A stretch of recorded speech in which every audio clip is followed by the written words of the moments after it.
I'm Chris Jakimick, and I live in Las Vegas, Nevada. Throughout my military career, I spent the bulk of my career out in Las Vegas. It was the first job I had as I was protecting some sensitive resources out there at Nellis. I would deploy to Kuwait early on in my military career with a larger weaponry system to support Operation Southern Watch. And then from 2003 to 2006, I was part of the emerging drone mission for the United States Air Force and Department of Defense. We were fighting the wars in Iraq and Afghanistan from our backyard. You'd be in war for 12 hours of your shift, and then you'd drive home to your apartment here in Nevada. So psychologically, it was very odd. Like, you felt you were in the combat zone every day because you were seeing it on the screens and it was that important, but I don't know what it did to the human psyche at the time.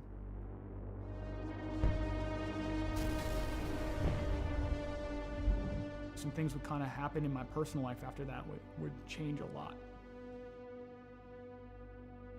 When Adam joined the Marine Corps, it was a natural fit. Anybody who joins the military, especially after 9/11 happened, you're looking for that purpose. I think that's why he made the choice. It's like, let me go be a Marine. He was in between Fallujah and Ramadi during the heaviest parts of the fighting of the Iraq conflict. I mean, you hear guys like Jocko and everything talk about like the triangle of death. My brother was dead set in the middle of the triangle of death with a Marine unit. I think it changed him. Like, you look at everything across history, you read any of the books out there, war changes anybody that's been involved with it. Trauma or mass events like that changes anybody, and it really changed my brother.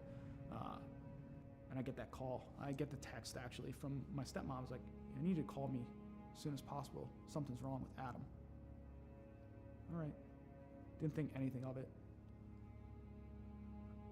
And I'm about to pull off the highway to go celebrate and have some pizza with my classmates. And she's like, Adam's dead. Adam's dead. He had died by suicide that day. 25th of July, 2017. And it changed my world forever.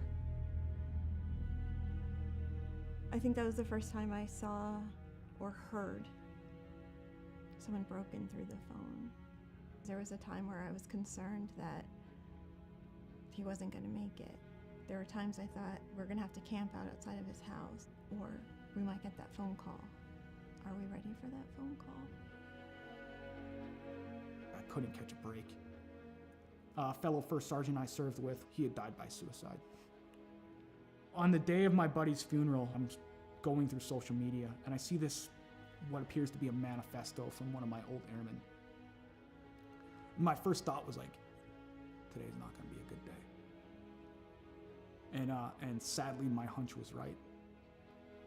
He had killed his own family and taken his own life on the day of my buddy's funeral. It was just compounding trauma after trauma after trauma. I cracked. I fell hard with alcohol. That was rock bottom.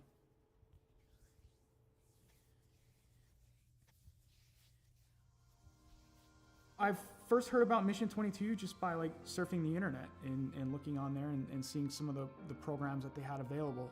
I was like, something seems right about this. To be in a program like the R&R program with them and the innovative things that they're putting together, I have not seen in any other veteran nonprofit. It's putting all this stuff together to heal in the most effective way possible. They're making you do a lot of the hard work through reading, through audiobooks, through physical fitness, through nutrition, open discussion, critical thinking, neuroplasticity and cognitive feedback to where you're developing the brain more. It's given me a chance to regain my life.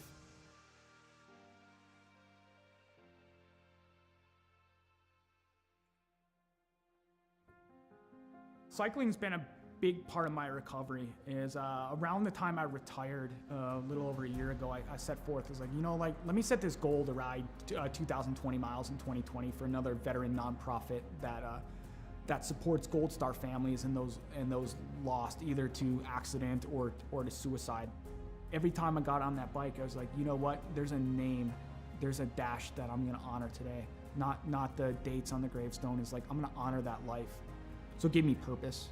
And it just became like a release for me to where the pedals would spin and I would get out of my head for a little bit. physically I was starting to feel better. I could see the improvements, and I've tracked my data over the past year, and it's phenomenal on the growth that I've had on a bike. He's just on a mission and is relentless about it. Every day he pushes it. From the loss of his brother and a number of different trauma that he had gone through in his life, it was absolutely critical for him to find something that he could sink his teeth into. I think he's taken the ball and run with it with Mission 22, especially the R&R, the recovery and resilience part. I think it makes him stronger in the person that he is today. I don't know why I fell on the bike. It was just like, okay, it called to me, and then I kept going. So that scene from Forrest Gump where he just starts running one day and it ends up in Monument Valley in Utah? He's like, I'm tired, I think I'll go home now. I'm not tired yet.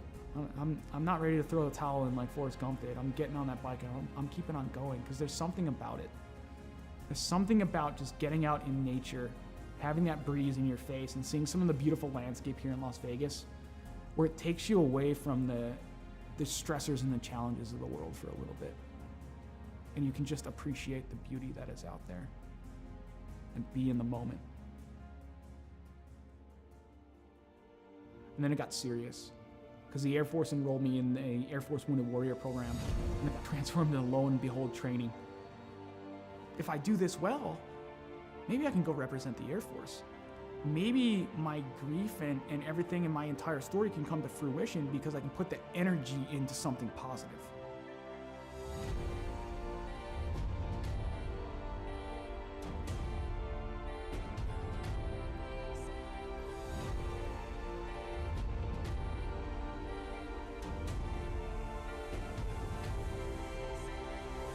If I made the team, I'd just be overwhelmed with emotion. I suffered a lot of my trauma because of my military service, but at the end, it's like, I gotta be grateful that I'm allowed to compete in this, because there are others who didn't make it home or lost the war at home.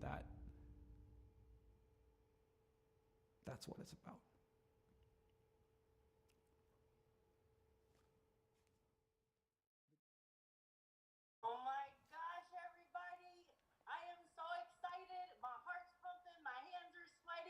Please welcome our very own Director of the Air Force Wounded Warrior Program, Colonel Rich Obert. Over to you, sir. Welcome, warriors and athletes. Today we're going to announce the 2021 Air Force Team for Warrior Games. The selection was difficult as there were many hardworking and deserving individuals, and the work and dedication was apparent by all. I know the suspense is killing you, so I'll turn it back over to Marcia. Good luck to each of you. Back to you, Marcia. All right, thank you, sir. Starting us out from Air Education and Training Command, Major Daniel, Lieutenant Dan Cariña. Yes, yes, yes. Air Combat Command, out of Texas, Master Sergeant Nicole Nikki Favuza. From Valdosta, Georgia, Technical Sergeant retired Antonio Del Vecchio. From East Liberty, Ohio, Airman retired Pete Murphy. Technical Sergeant retired Margie Hinkle. And coming up next, former pole vaulter, that is very similar to Blaze Velarde, coming to you from Las Vegas, Nevada, Master Sergeant retired Chris Jacksomek. Warrior Games competitor back on the team, Staff Sergeant retired Joseph Alex Pate. Whew. What? He did All right. big things. Back in the day, he's gonna do big things. Coming to you from St. Henry. Wow. We look at Mission 22 and we see all the shirts, we see all the flags out there. I don't think enough of the people understand how big the programs actually are and how that is actually in there. And like, I'm a benefactor from the donations of these private donors that are there to allow me to live life, to improve life for not only myself, but for friends, for fellow veterans, for my children, for my girlfriend, for my family, is to be that, to say, you know what? We can keep going at the end of the day. We can keep going no matter how hard it gets. No matter how difficult life becomes, we can keep going.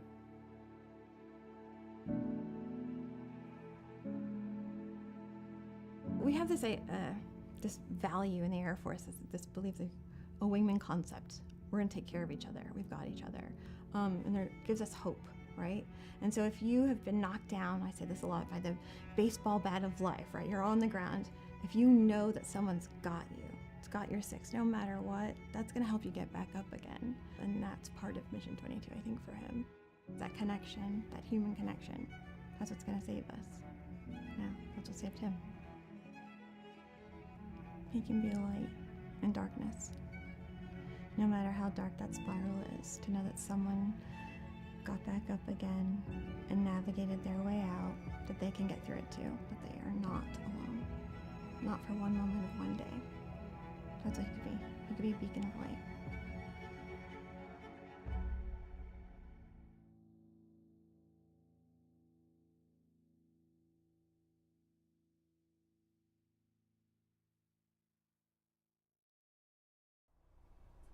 Welcome back, ladies and gentlemen.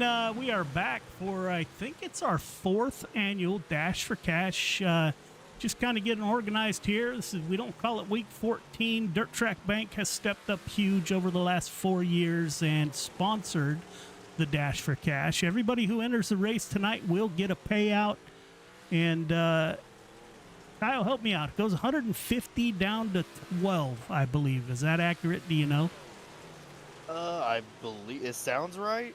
I don't have Not that list in 100% front of though. me. I'd have to look at it. So tonight they're racing for money, and how this works is it again is total combined point 358s plus the pro late models plus the 360s minus incident points.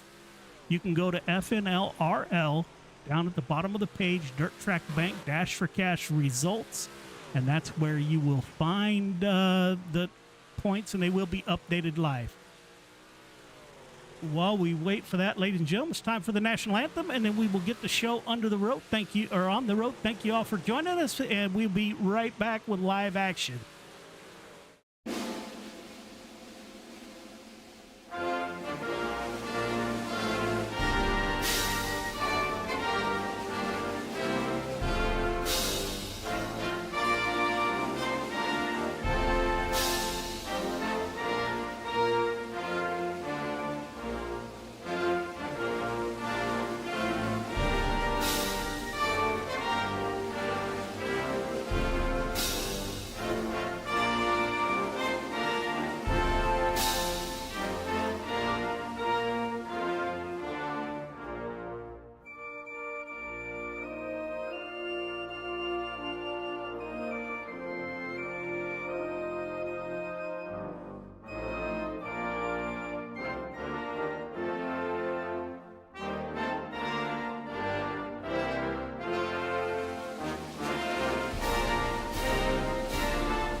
All right, ladies and gentlemen, cars out on track. It's time to get the night underway. We got fans out there. Justin Sick checking in. Randy Carter Painting is back with us. Tammy Anderson is with us. The Barry family, I don't know how many that is. Usually pack the house, so that could be anywhere from 1 to, I don't even know, 10 or 20. Welcome. Gail is with us. We will, BT Media, my teammate, the man doing the points tonight. Brandon Templeton is with us, going to update the points as we go. So that should be live shortly after the race concludes. He'll update those points. Ladies and gentlemen, short track racing, so be patient, as I hope the drivers do. We'll advance to qualifying. Thanks for joining us for week 14, Dash for Cash.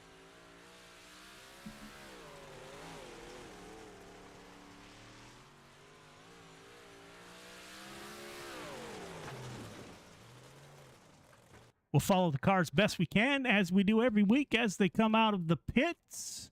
Looking at my board, Anthony Marfulio, top of the board in practice. This track is going to get super slick. As most of you know, it is a super short track.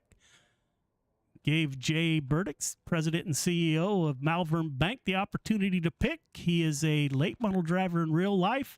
He picked his favorite track to race on. So here we are, getting ready to do it. Arlen is with us. Kim Salas is back with us, out on track. Austin Trombley in the 47. Anthony Morano in the 32. Wife Sherry out watching, I'm certain. Randall Dixon in the 011 is with us.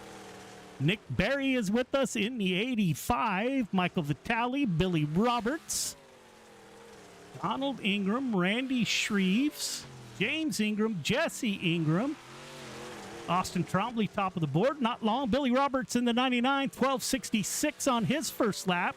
Austin Trombley times in. Anthony Morano times in. Donald Ingram, driver out of Georgia, moves up to P, falling fast. Anthony Morano back up to P2, 12:74. Randy Shreves in the 56, 12:74 also. Donald Ingram, driver out of Georgia, top of the board, 12:61 for Donald Ingram. That'll move everybody down the board a little bit. Randall Dixon times in 6 quick, 12:76. Jesse Ingram, his brother, out on track, 12:77. Father of the Ingram boys, James Ingram, out on track, 12:95. Justin Sick, driver out of New York in the 2 machine, out on track. Travis Anderson times in 12th quick, 13:37. As we look for Justin Sick, there he is in the 2 car. Sam Bachman is out on track. Travis Anderson moves the 45 up to P7. Bachman in the 007 moves up to P3 in the top 5, 12:65. Justin Sick in 4th, 12:67 for the 2 car. Bachman now moves up to P2 on his second lap, 12:61. Clay Christopherson in the 51 FTM ride. He'll time in 12:63, good enough for 3rd quick. Anthony Marfulio coming out on track. Driver out of Boston in the 2:38, shuts it down. No, he doesn't, still going. Derek P, 12th quick. Caden Berry, the 12th car, 2nd quick, 12:61. We got 3 cars at 12:61. Anthony Marfulio still out getting it done. Derek P moves up to P7, 12:69 for the 41 car. Cale Smith, the driver out of South Dakota. Anthony Marfulio, top of the board in the 2:38, 12:45 for the 2:38. Cale Smith, Navy veteran, like to thank him for his service to the United States Navy. Driver out of South Dakota, 6th quick, 12:64. Isaac Salas, your league champion, times in 12:44. That is not a good sign for the rest of the field. Braden Carter, the youngster out of Virginia, times in. Michael Carter times in, and that will do it. Isaac Salas with your quick time.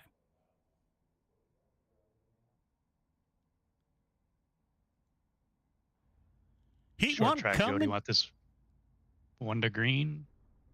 No, let it ride out. Okay. Let it ride out. We're not going to have any consolations because everyone goes to the feature, so yeah, we'll play it by ear as we go along. But yeah, we'll let it ride out. Isaac Salas, Braden Carter on the front row, Caden Berry, Billy Roberts in row 2, Anthony Morano, Travis Anderson in row 3, Nick Berry, Andrew Harley round out your field of 8 drivers. Kyle is back with us. Congratulations, Kyle is going to be broadcasting for the Coast to Coast Racing League, the retreads. Welcome back to the show. What are you looking for tonight? Yes, sir. Absolutely. Again, appreciate Joe for all the help that he has got me. I'm so glad to be going to these other leagues and have them reaching out to broadcast for him. But, tonight ought to be some good racing. A lot of close times we saw. We saw 3 cars there in qualifying have the same time. I believe that was 4th, 5th, and 6th have all the same time. So Glad to see these cars out here at Fairbury, hoping for some good racing here tonight. Yeah, $1,023 total on the line. We are giving out 2 bonuses. The driver in 22nd place on the 22nd lap gets $22 in each race in honor of Mission 22, and also the highest finishing veteran in the field gets a bonus of $50. So that adds on top of that tonight. Isaac Salas at the front of the field. Braden Carter tucks in P2. Caden Berry in the 12 car in P3. Billy Roberts under attack a little bit there from Andrew Harley, and Anthony Morano in the 32. Everybody transfers to the feature in the Dash for Cash. Isaac Salas getting it done, kind of running a cut down line. What do you think? What do you think so far, Kyle? Oh, so far so good on the racing here for heat race number 1. I've been watching Braden Carter and Caden Berry go at it. The 05 of Braden Carter has been fighting Caden off the best that he can, running that middle line, but Caden now trying to copy that line, trying to make something work there on the track. 2 pro drivers going at it in the 05 and the 12. Isaac Salas breaks away from the field in the 5 car, as he has most of the season, getting it done out front. Salas, Carter, Berry, Billy Roberts in the 99 was able to hold on to that 4th position. Andrew Harley in tow behind him on lap 7 of 8. Ladies and gentlemen, we're coming to the white flag of heat race number 1. Isaac Salas in the dirt track, or in the super dirt car series. I'll get it out here in a minute. Number 5 coming off of turn 4, looking for the checkered flag. It will be Isaac Salas starting on the pole for the feature in tonight's 358 Modifieds Dirt Track Bank Dash for Cash. Tammy checking back in. Kim checking back in. Arlen is out there. Kim and Arlen are Isaac Salas fans. Rhonda is back with us. Roxanne is back with us. And Heat 2 is about to get underway. Anthony Marfulio, Kel Smith on the front row. Sam Bachman, Justin Sick in row 2. Randy Shrees, Randall Dixon in row number 3. Austin Trombley rounds out your field of 7 drivers. All right, Kyle, how about the call is yours, sir? All right, I appreciate it, Joe. All right, out here for heat number 2, gridding right now. P number 1 is going to be Anthony in the 238. On the outside of him, Cale Smith. The number 15, the 115 of Cale Smith. Behind them, the number 007 of Sam Bachman. Out there in P number 4, Justin Sick. Your 3rd row will be Randy Shreves. On the outside of him, Randall Dixon. And rounding out that last but not least position, the number 47, Austin Trombley. For your heat race number 2, 8 laps will be the distance, as these guys will double them up, stack them up, pack them up. And we are going to hope for a good, clean race for heat race number 2. Again, out there in front, the 238 of Anthony. We're going to see what he can get done here. Hopefully can hold off that P1 position, take home the heat win, as they will now drop the hammer going down the front stretch now. The number 238 of Anthony going to be out in front early here in the heat. Out behind him, Cale Smith in the 115, running that middle line right up behind him. And out behind Cale, you got the number 7 of Sam Bachman. We've kind of moved into a single file formation here. These drivers are all electing to pick that middle line. Cale and Sam getting up close to each other. That might be the battle here for the P2 and P3 position, as we are still in a single file formation. Looking in the back at the number 47 of Austin Trombley. They're making a couple mistakes out of 4. Has cost him a pretty big gap between him and the P6 car of Randall Dixon. So we are spread out here for heat race number 2, as we will go into lap number 6. Out in front to the 238 of Anthony, making it work here at Fairbury. Running that slider line up into 1 and 2. Thunders down the backstretch now. Same line again in 3 and 4.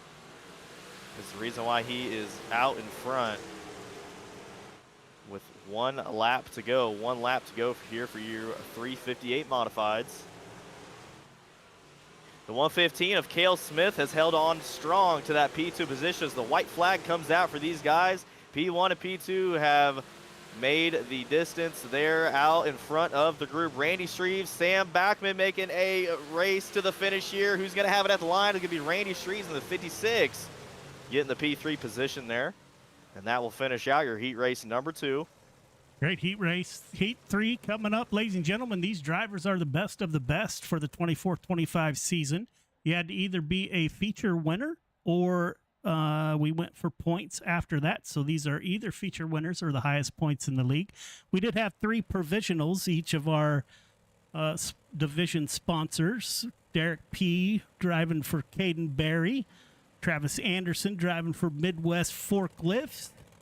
And for Gears Unlimited was the 011 of Dixon, I believe.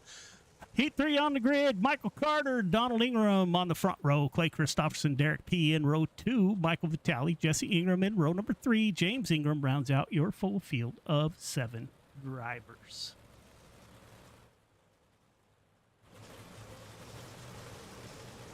Kind of a surprise tonight. The 10 car of Donald Ingram has shown real strong. Also a Navy veteran or Air Force veteran.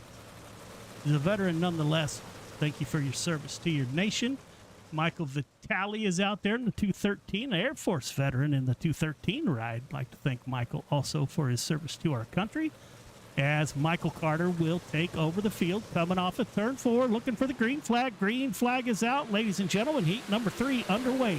Michael Carter dives to the high side. Clay Christopherson's going to try the bottom in the 51 Mellow Yellow ride.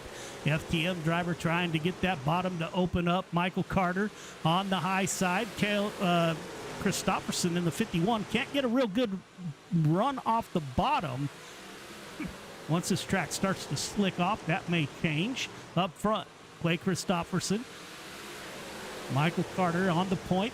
CSC driver. Donald Ingram, Derek P. in the 41. Those are your top 4. A little tight here. You got the Lucky 777 and the 10. Those are the Georgia boys, the Ingram brothers, battling it out back there. Donald into the fence a little bit. As Michael Carter at the front of the field now has company with Clay Christopherson. Let's go on board with the 51. Cale tried to track down that 15. Michael Carter moves down the track to block that line that Clay is getting a run off of. Let's see if Clay decides to stay down there, or will he swap places and go to the high side? Back in the back, we got a good battle. The 213 of Michael Vitale. Derek P. into the outside wall. That will give that position to Michael Vitale, so he moves up to 4th. Donald Ingram fades through the field a bit. Up front, Michael Carter getting it done. White flag is out. Michael Carter, Clay Christopherson, Jesse Ingram, Michael Vitale, Donald Ingram, Derek P., James Ingram, Michael Carter. A couple more corners to navigate. All the CSC fans out there going wild. Checkered flag comes out. Michael Carter with the Heat 3 win. Clay Christopherson, Jesse Ingram, Michael Vitale, Donald Ingram, Derek P., and James Ingram is your finishing order.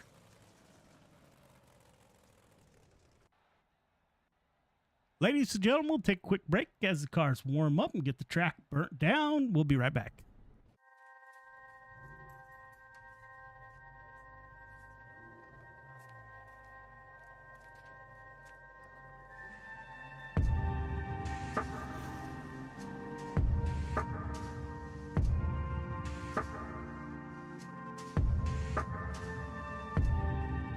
Biggest thing is getting the word out, awareness of Mission 22, the struggle as it is to fight PTSD and suicide.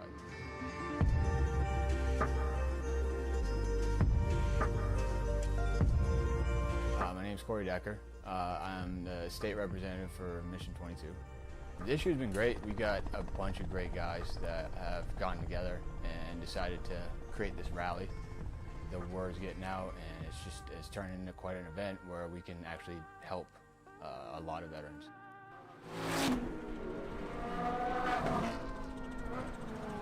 It's a great event, but You really have to go and see it for yourself, and it's really one of those things that's an experience. Just going that weekend, we've seen how it changes people.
EOLs. Welcome Watch back, your ladies and gentlemen. sliders. 30 laps coming up. We'll catch the grid here momentarily. As soon as I get my board up here. Isaac Salas, Anthony Marfulio on the front row. Michael Carter, Braden Carter in row 2. Cale Smith, Clay Christopherson in row 3. Caden Berry, Randy Shreves in row 4. Jesse Ingram, Billy Roberts in 5. Sam Bachman, Michael Vitale in 6. Andrew Harley, Randall Dixon in row 7. Donald Ingram, Anthony Morano in row 8. Or row 7. Austin Trombley, Derek P. in row number 9. Nick Berry, Justin Sick in row 10. James Ingram, Travis Anderson in the final row of 22 drivers.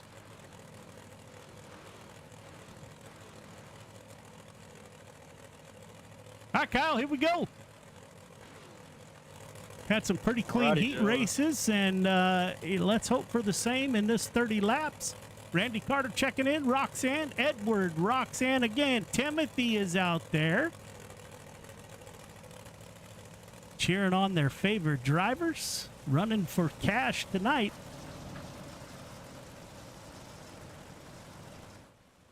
Isaac Salas is going to be tough to move off that front row. Again, we got 30 laps. We do have cautions. Again, the driver in 22nd place at the end of the 22nd lap gets a $22 bonus on top of what they take home. I'll do my best to keep track of that. Kyle, you might need to help me. I'm old. I'll try my best, Joe. Pace truck is off. Ladies and gentlemen, field belongs to the 5 car of Isaac Salas, your 358 modified 2024-25 champion. As he gets on the loud pedal, he's going to dive to the bottom. Slide up. Anthony Marfulio stuck on the outside. The 15 car makes contact with the 238. Caution comes out. Let's see if our replay is gonna cooperate tonight.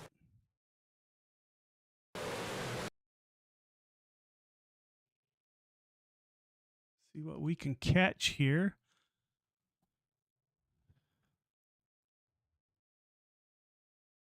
It'll be that 238 car, Joe. That 238 car. Right up into the fence. It looks like the 15 came up and got into the side of the 238, and around went Marfulio. Lucky enough, he's able to get his one quick repair, Kyle, and get back to it.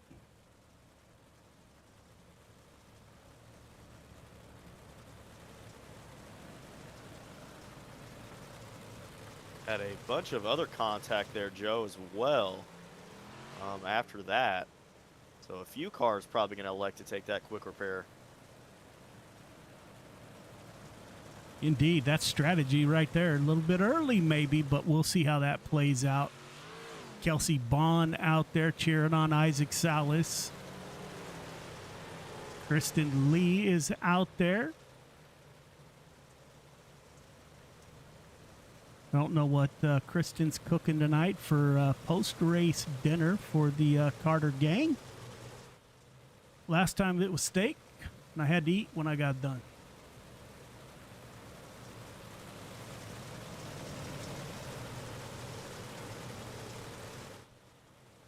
'15 car with the EOL. That'll put Michael Carter to the back of the field.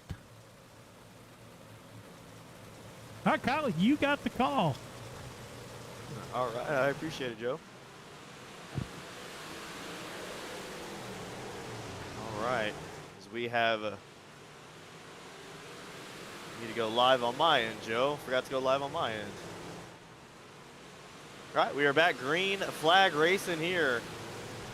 We have got Isaac out in front. Sorry, Braden Carter out there in front in the number 5 machine.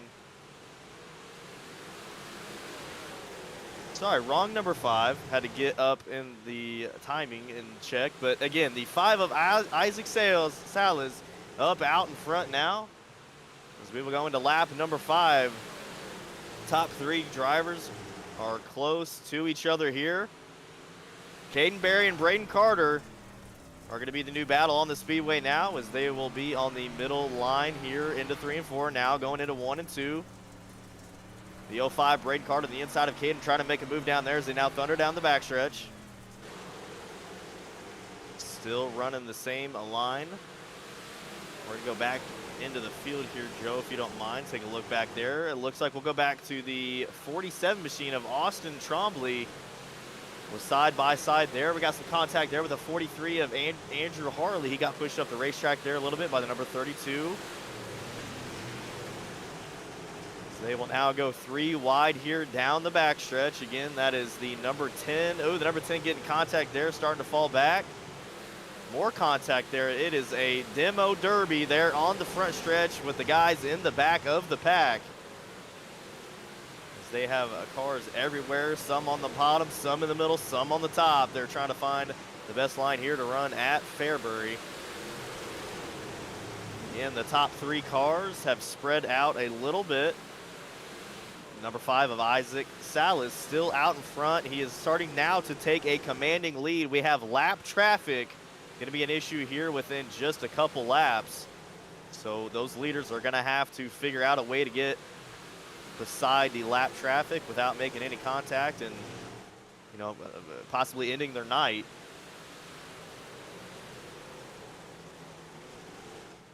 Look here for another battle here. We'll go back to the number 4, the 43 on the 43 on iRacing, but 44 on the car number there. That is Andrew Harley. Andrew Harley has been putting his modified up on the top of the track, trying to get around the bottom 3-4 cars that he has on his inside. As they are still battling it out back there. We are on lap number 15 now, lap number 15. You know, the problem with being in the back here, Kyle, is those cars, any touch of that front end creates damage. So these guys in the back of the field, all this contact is going to make it next to impossible to get up through the field. Fairbury is kind of the track where you want to keep your nose clean. You don't even have to pass anybody, and you have a good possibility of finishing up front. Yeah, absolutely. Fairbury is a very, oh man, the yellow comes out. So Joe, we'll get you guys that replay here in just a second.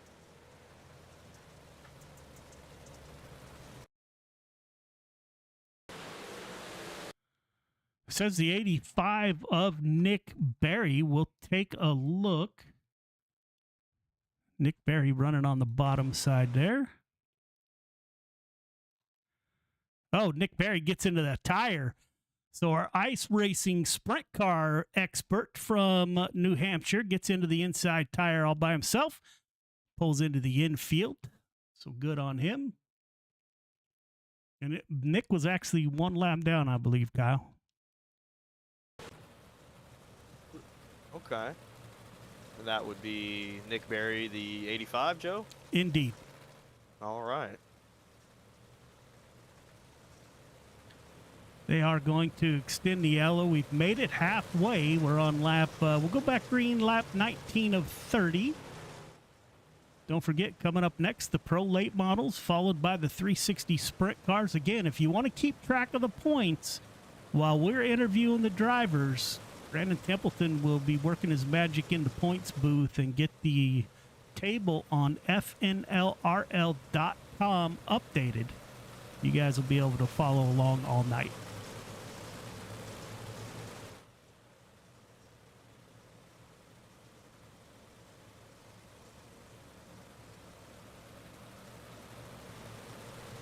It will be Isaac Salas. Lights are still on the pace truck. So we still have, let's see if they go off here, and they will not. Yes, they do. Lights are off. Oh, back on.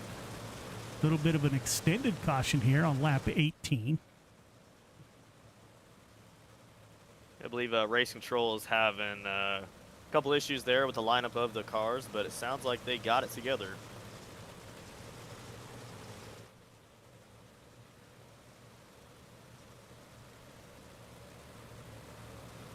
Randy Carter, Edward. Randy Carter cheering on the CSC gang. Pace truck is off, ladies and gentlemen. We're going to go back green on lap 18 of 30. Isaac Salas has led flag to flag so far. Good restart. Isaac Salas will dive for the bottom. Caden Berry on the top shelf. Caden Berry, a host of cars. Only one running that bottom side is the 5 car up, Isaac Salas. We're going to go 3 wide. Ladies and gentlemen, if you have never driven a sim on Fairbury, that is no small task. These guys are getting it done. Anthony Morano slides up, contact with the 777, and it was a pile up after that. See if we can get you a replay here. There's the 777. Anthony Morano into 32 on the bottom. Will slide up. Looks like he has plenty of room. He's got Braden Carter outside and Jesse Ingram. Oh, Ingram goes up and taps the 05 of Braden Carter, and that turns the 777 sideways. Billy Roberts gets collected. Randy Shreve's involved. And here comes the rest of the field.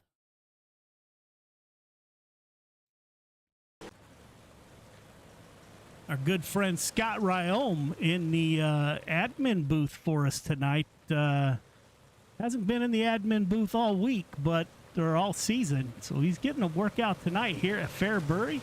Kind of knew it might be that way. Roxanne Jones cheering on Braden Carter. As the pace truck exits, ladies and gentlemen, we're going to go back green as the back of the field tries to catch up. Isaac Salas will restart. The orange mark on the wall back there in the middle of 3 and 4. That is the restart zone for the drivers. Salas is going to try and slide up. Get up in front of the 12 car of Caden Berry. Braden Carter keeps it down low. Kind of a shallow slider line. As Jesse Ingram comes back out of the pits. Isaac Salas at the front of the field. Jesse actually messaged me earlier this week trying to get some extra practice in here at Fairbury. Wasn't crazy about the track selection. Caden Berry's getting a good run on that top side, Kyle, in that green 12 car. Yes, he is, Joe. I'd also like to point out Caden Berry is up 5 spots from where he started, and now he is up battling with the leader. Glad to see Caden back up front where we usually find him, Joe. Anthony Morano up 13. Derek P up. And we all missed who was leading on lap 22. Derek P is up 13, your biggest mover so far of the race. I'll catch that early tomorrow morning when I'm watching the replay. Braden Carter cuts down low, trying to get underneath the 12-car slide job. Coming crossover from Barry as the caution comes out on lap 26 of 30. Not sure who was involved. Might have been Michael Carter in the 15. Let's take a look.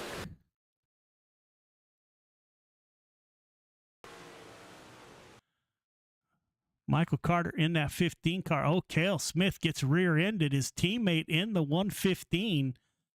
Not sure who.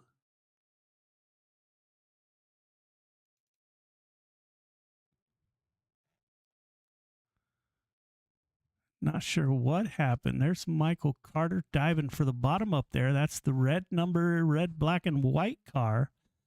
It's like Michael Carter goes around all by himself there.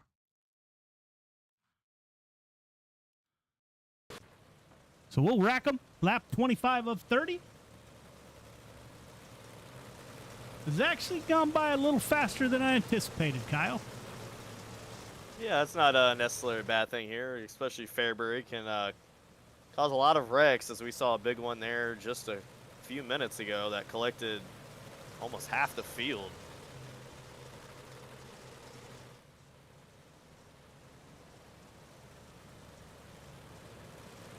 I didn't hear who got the EOL. Heard it, but I wasn't paying attention. Again, couple. Oh, sorry, Joe. It looks like Andrew Harley, the number 43 car, was given that EOL. Andrew Harley to the back.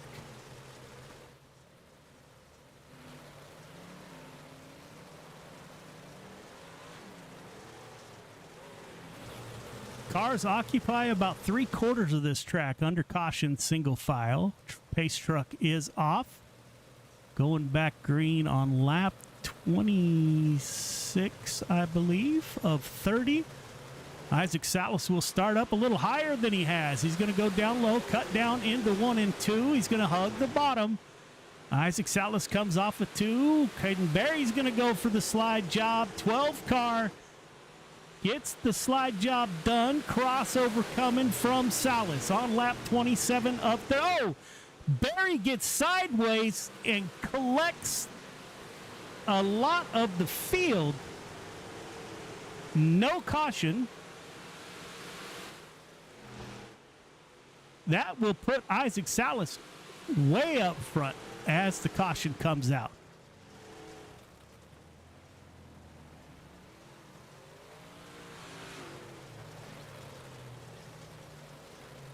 Nick Berry involved in another caution. That should be the second caution for the 85. 2 cautions, you are DQ'd. The 85 will head to pit road here on lap 29 of 30.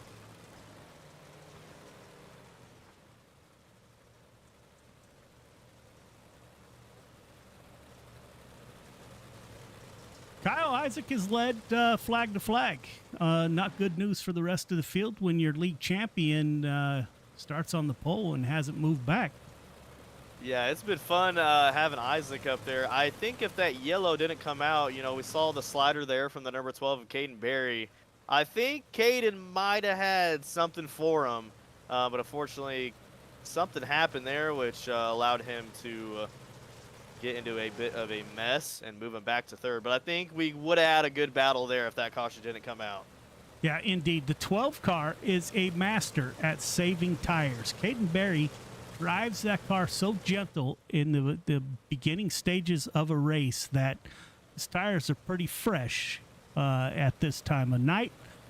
So lap 29 of 30. We will go back green, ladies and gentlemen, to wrap up the 358 modifieds at Fairbury.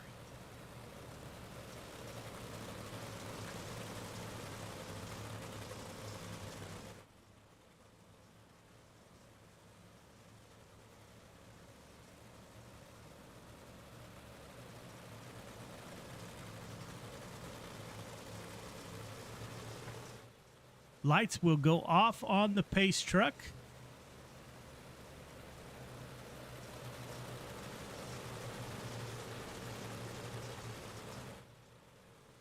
Randy Shreves in the 56 pulls up the P2 as the pace truck pulls off. You got Salas, Shreves, Barry at the front of the field. On lap 29 of 30, Salas on the bottom trying to get it done. Shreves and Barry on the high side with Morano in the 32 back there. Having a good run. Morano moves down low as the doctor's coat has been shown. Chris Dopperson in P5. Current podium drivers, can anybody bust into the top three? Morano is giving it a go. It'll be Salas, Shreves, Barry. Top three start finish line, please. Top three start finish line. We'll get a word with your top three here momentarily.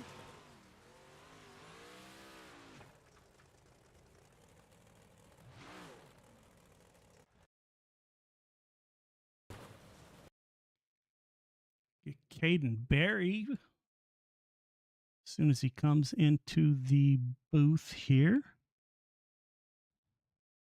Mr. Scott Ryome, our race control. Scott, welcome to the show, sir. Thank you, sir. Hope I did okay. Indeed, you did. Hey, if they start talking on the mic, we can give a warning and just let them know the next incident is they're muted for the rest of the night, and after that, they're gone. I went straight to the mute button as soon as I could find it. I tried to find Perfect. disable all chat just to stop it all from happening, but I couldn't for some reason. I gotta really map my buttons better. Yeah, I dig it. We're waiting for your top three to get up into the broadcast. There's Caden Barry. Kyle, you got Caden Barry? Absolutely. I would love to, Joe. All right, Caden, it's Kyle up here in the booth. You got a copy? Yeah, gotcha.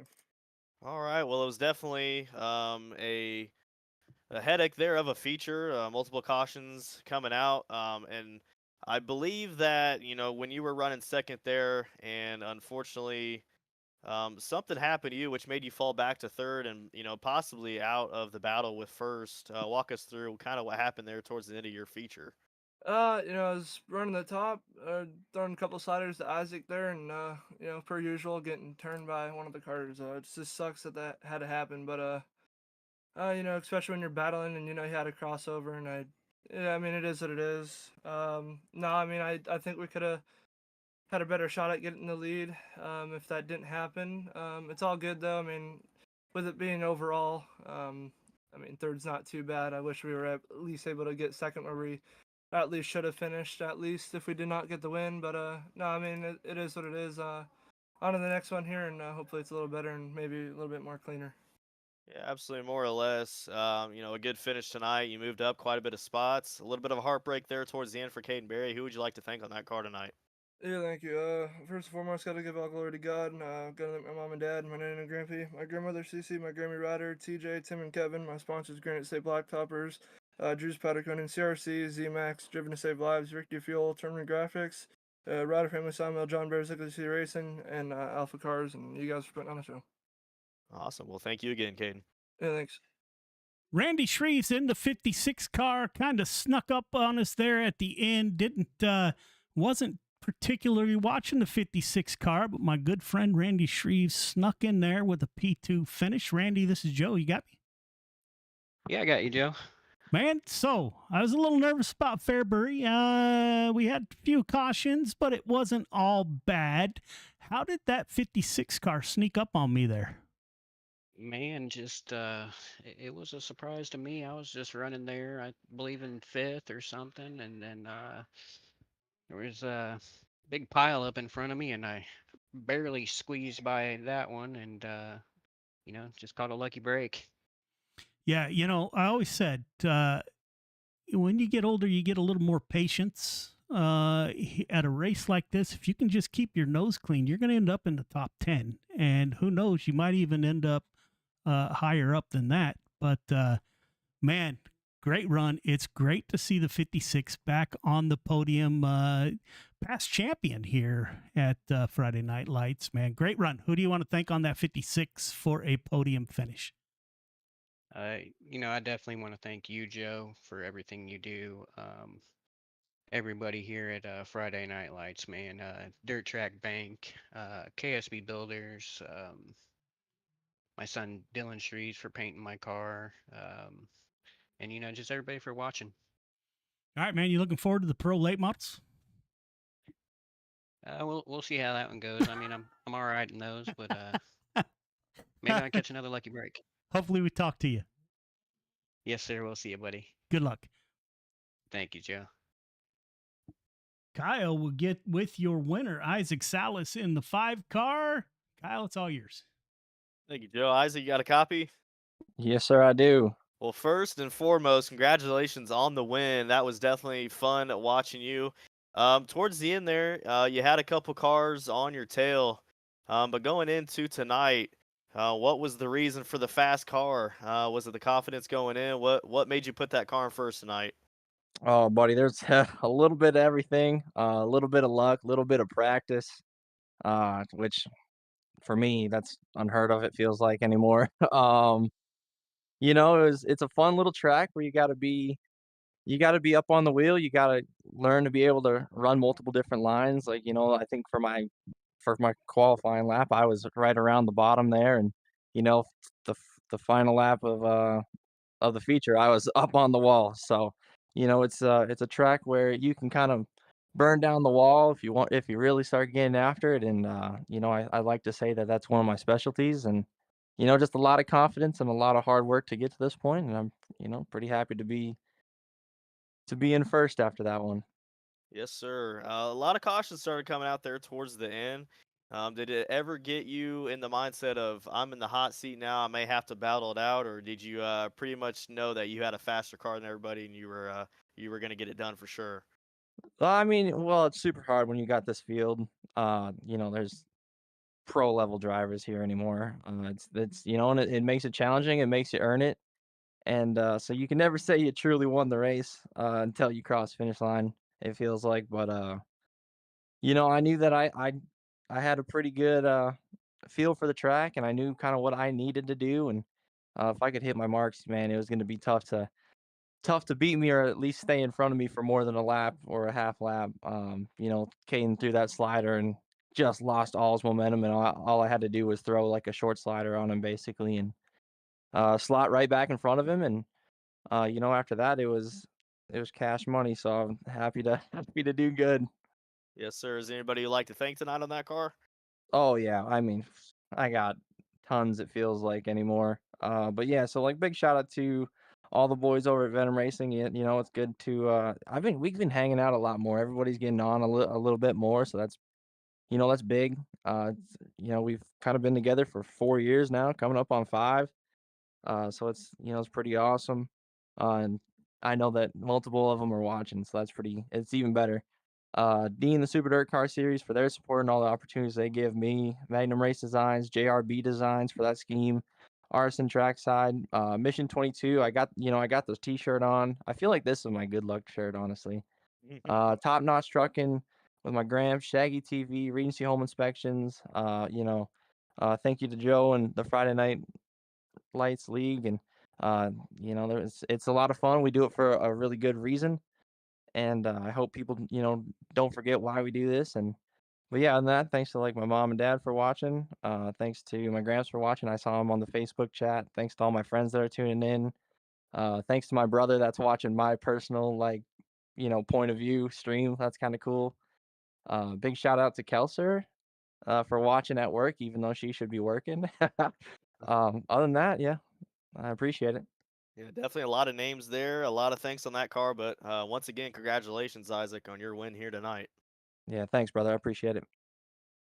All right, ladies and gentlemen, there are the 358 modifieds. We'll take a quick break. When we come back, we will have the pro late models coming up. So stay tuned, and we'll be right back.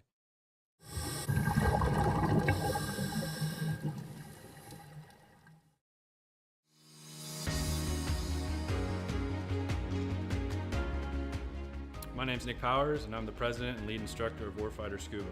I'm a veteran of the United States Marine Corps from the years 2003 to 2007, with one combat deployment to Haditha, Iraq in 2006. Throughout my time overseas, I experienced a lot of situations that you wouldn't necessarily find yourself in the United States. IEDs, getting shot at, rocket attacks, mortar attacks, you name it, it happened.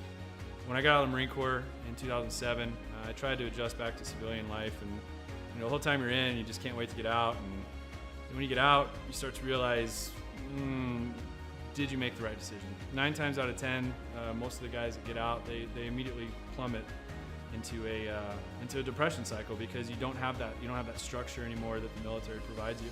And this hit me super hard.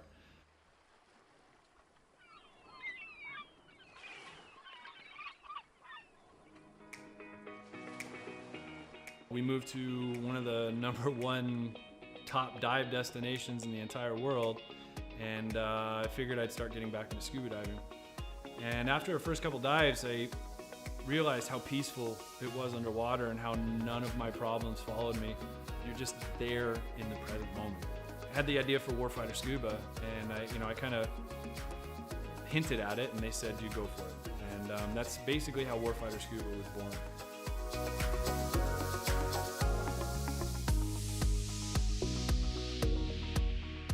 So Warfighter Scuba is a nonprofit. We're a 501c3 nonprofit with the IRS. We bring combat wounded veterans down to the Caribbean to teach them scuba diving to treat their wounds. Whether their wounds are physical or mental, such as PTSD, scuba diving is a extremely therapeutic activity for mental stressors and for physical ailments. Mentally, as soon as you go underwater, your body just reacts. It's not normal. You're not meant to breathe underwater. Automatically puts you into the present moment.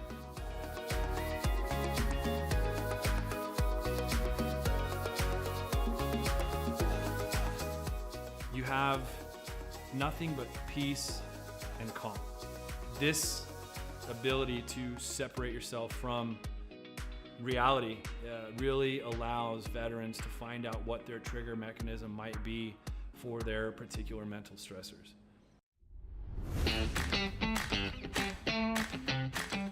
So every veteran who comes through our programs gets a 100% funded trip. Each veteran also receives a round-trip ticket from their home of record. That ticket will bring them straight into Roatan, and their entire week stay, their hotel, their meals, their snacks, everything's paid for. And so that veteran can get an entire week away from reality and completely separate from any kind of problems they might be facing at home. So each veteran receives very private and intimate training sessions when they come down to Roatan. We first start in the pool. We do some confined water skills. We'll then switch out to the open water dives. From that point on, it's not even training anymore. It's just fun. It's learning on a level that I don't think most people have experienced before. We do all the certifications for them that we can in a week at their pace, from open water to full face mask to nitrox. Every trip that we have, whether it's one veteran or 4 veterans at a time, we just have a blast. There's no bad karma. We've seen sharks, we've seen turtles. We've seen 4 eagle rays at once. Just the things that happen when we're in the water together are truly, they're just unbelievable. The dedication that these vets have now to scuba diving and to wanting to come back and to help other veterans experience what they've experienced, it hits me in the heart more than most things have ever hit me in my heart. It's truly an honor to take these heroes into the water. It's really cool to see the transformation that happens to them, from being, oh my gosh, I don't know if I'm gonna be able to do this. I've gone snorkeling a few times, or I'm not that good of a swimmer. And the funny thing about scuba is none of that matters. You're completely weightless in the water. You could come down and have 0 experience in the water and be one of the better scuba divers out there.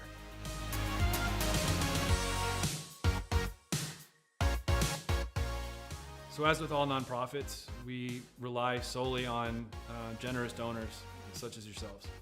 None of these programs could exist without people who are willing to give some of their hard-earned money up to save veterans who might be struggling with everyday life and have that unfortunate thought of suicide.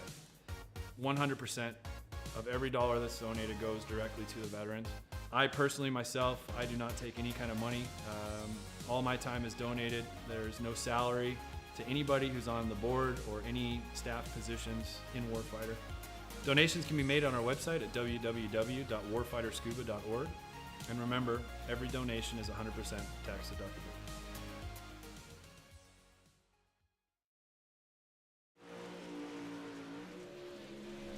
Alrighty, guys, we're back out here in the Dirt Pro late models here at Fairbury as we are practicing out here. Got a bunch of cars here on tap. We saw a really good race there in the 358, so hopefully we can recreate it here with these Dirt Pro late models as we move now into qualifying.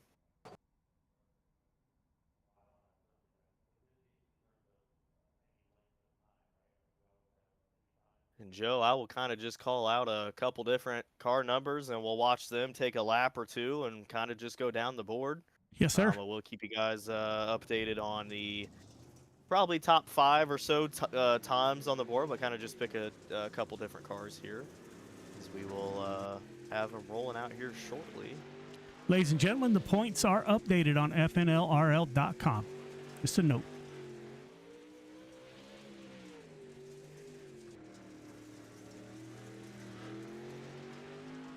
Joe, do you see any cars? There we go. All right.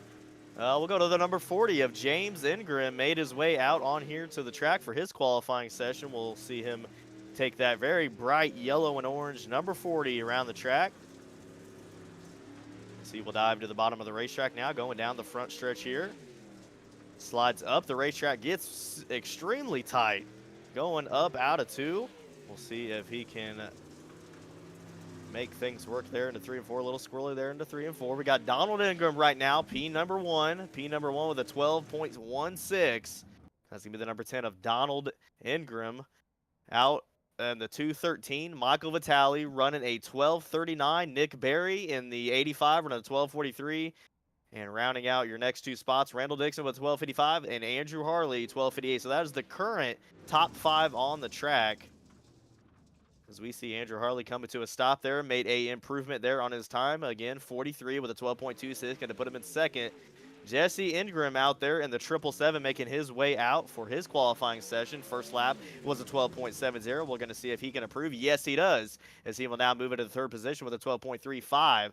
So we have a new top 3 on the racetrack here. Donald Ingram with a 12.16, Andrew Harley with a 12.26, and Jesse Ingram there with a 12.35. So that is the top 3.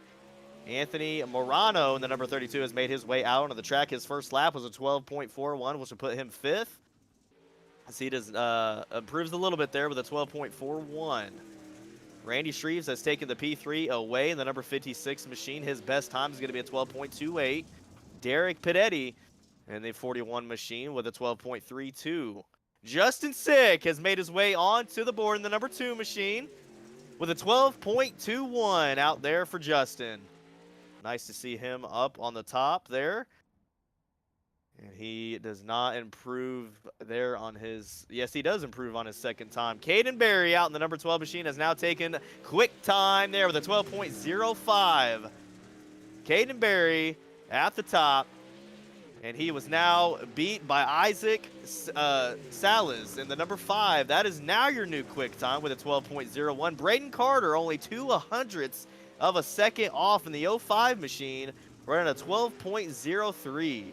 So the top 3 cars are only about 200 thousandths of a second off from each other.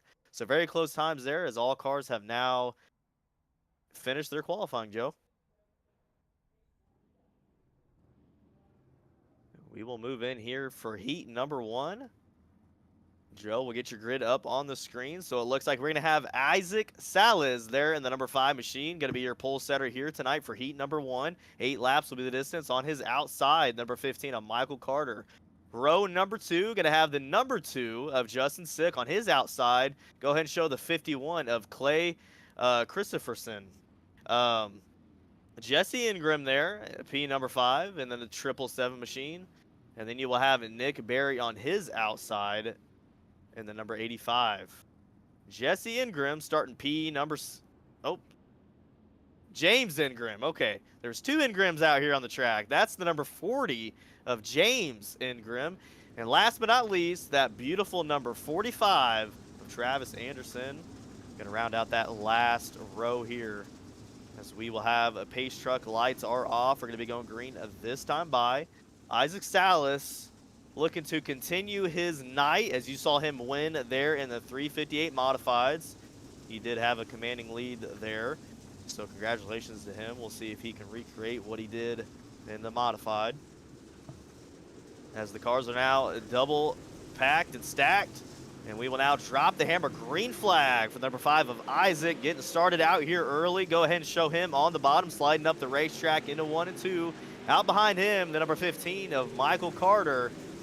Going to try to find something there to work with in the middle of the racetrack. But again, Isaac has already came out with an early lead. Out behind Michael, the number 2 of Justin Sick. As we got beaten and banging there from the 51 and the 45. So that is Clay and Jesse. The battle on the speedway. They are fighting for 4th and 5th. Go ahead and show the 777 on the inside of the number 51. They're now going to thunder down here on the backstretch, side by side, as we go here to 3 and 4. Show Jesse Ingram there in the P4 spot, holding it off.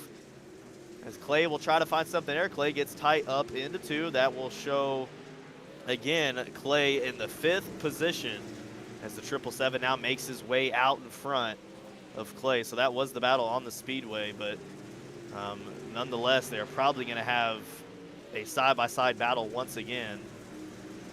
And you see, Joe, the bottom of the racetrack is still extremely bumpy. These late models just bounce all over the place there on the bottom of the racetrack, and can definitely cause a little bit of a problem there. And you can get tight from it, you can get loose from it. So these drivers got to watch out for that, as we are in the white flag, going into the white flag, as Isaac has stayed in the lead, all laps led, as he goes for the white flag, 1 to go. Out behind him, the number 15 of Michael Carter, the number 2 is Justin Sick. So that is your top 3 on the racetrack, but we do have a battle once again. Jesse and the 777 out in front of Clay. They were beating and banging there going into the checkered.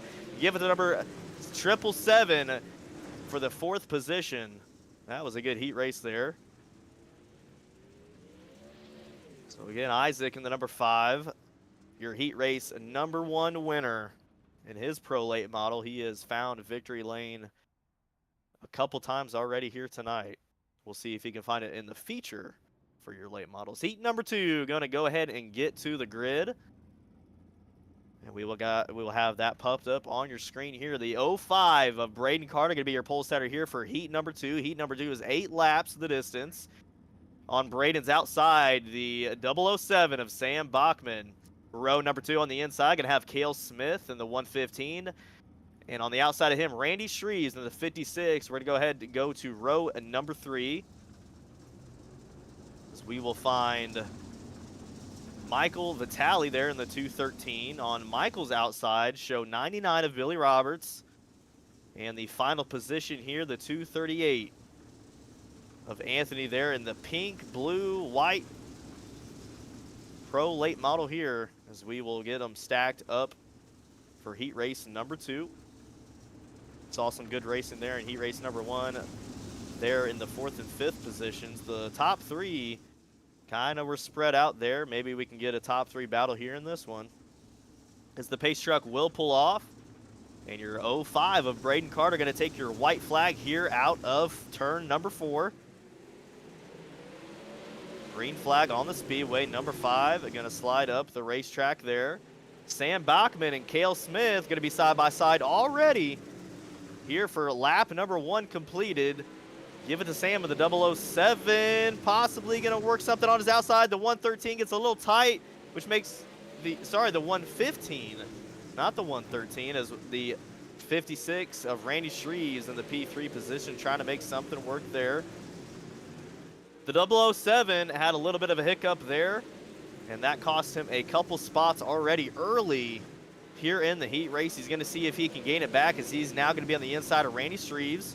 Randy Shreves gets a little tight. He's going to try to go on his bottom side now, so that is going to be the battle between Randy and Sam Bachman. Sam Bachman has now found something there, now got in front of Randy. So your top 4 on the racetrack, the 05 of Braden Carter, the 115 of Cale Smith, the 007 of Sam. That'll be the top 3 on the racetrack right now as we have got them spread out here with 2 laps remaining. Heat number 2, 2 laps remaining. Braden Carter in the 05 with a commanding lead. He has got his race car dialed on the bottom side of the racetrack, lifting that front end all the way off the ground. White flag, 1 to go. Cale Smith has moved up 1 position from his start. He is in the 2nd position there in the 115. As we will now go into the checkered flag, give it to Braden Carter, the 05. Cale Smith in the 115 P2, and your 3rd position there, Sam Bachman. So that is the top 3 for your heat number 2. A little bit less of an exciting heat race we saw there. As heat 3 will start gridding up very shortly. And that'll be 8 laps the distance. And we will go ahead and get the grid up on the screen. Caden Berry, there in the number 12, going to be your pole setter for heat number 3. On Caden's outside, go ahead and show Donald Ingram there in the number 10. Row number 2 on the inside, 43 of Andrew Harley. On the outside of Andrew, you're going to have Derek Pidetti in the 41. Row number 3, Anthony Moreno there in the 32. On the outside of him, Randall Dixon there in the 011. And the 47 going to round out the pack. And that will show him in the 47 machine. So 8 laps again will be the distance. We're going to see if Caden Berry can keep his night going by staying up in the front. Unfortunately, a little bit of a heartbreak there for Caden in the 358. He was about to battle it out with the first position car of Isaac and got caught up with another car and moved him back to 3rd. But nonetheless, a good race there for Caden. So we will stack them up and pack them up. Lights are going to go out there on the pace truck.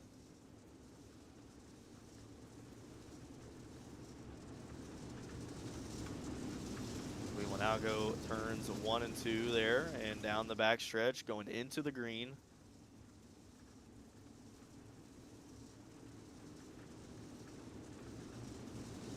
And Caden Berry in the number 12 is going to fire these pack of cars down the front stretch here for your green flag, 8 laps the distance. Caden Berry out there in the lead. We already got a 3-wide battle early here in heat.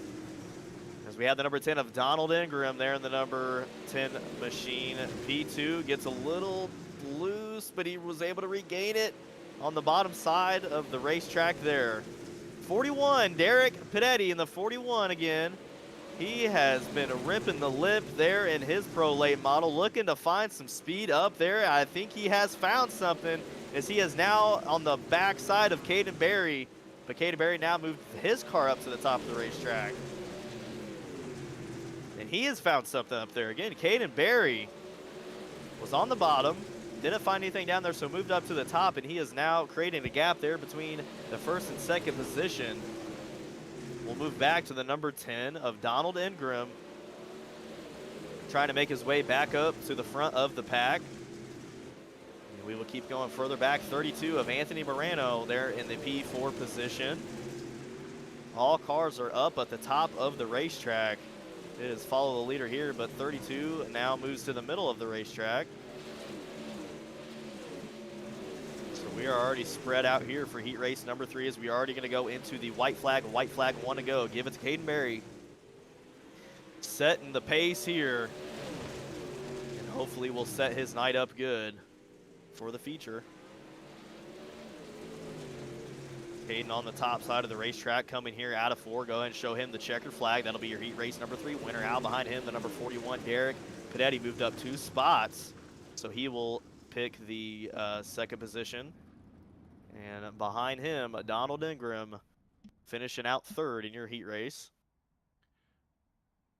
Ladies and gentlemen, we'll take a quick break. We come back, we'll have your 30-lap feature. Be right back. Birds flying high, you know how I feel. Sun in the sky, you know how I feel. drifting on by. You know how I feel. It's a new dawn. It's a new day. It's a new life.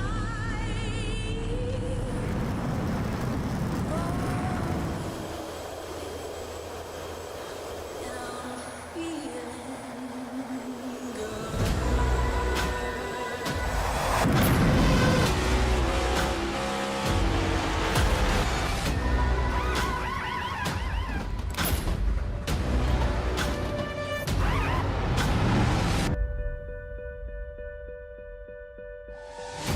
Fish in the sea, you know how I feel.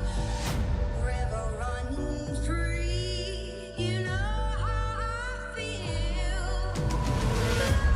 Blossom on the tree, you know how I feel. It's a new dawn, it's a new day, it's a new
Alrighty, ladies and gentlemen, welcome back to the live stream here at Fairbury in your Dirt Pro late models.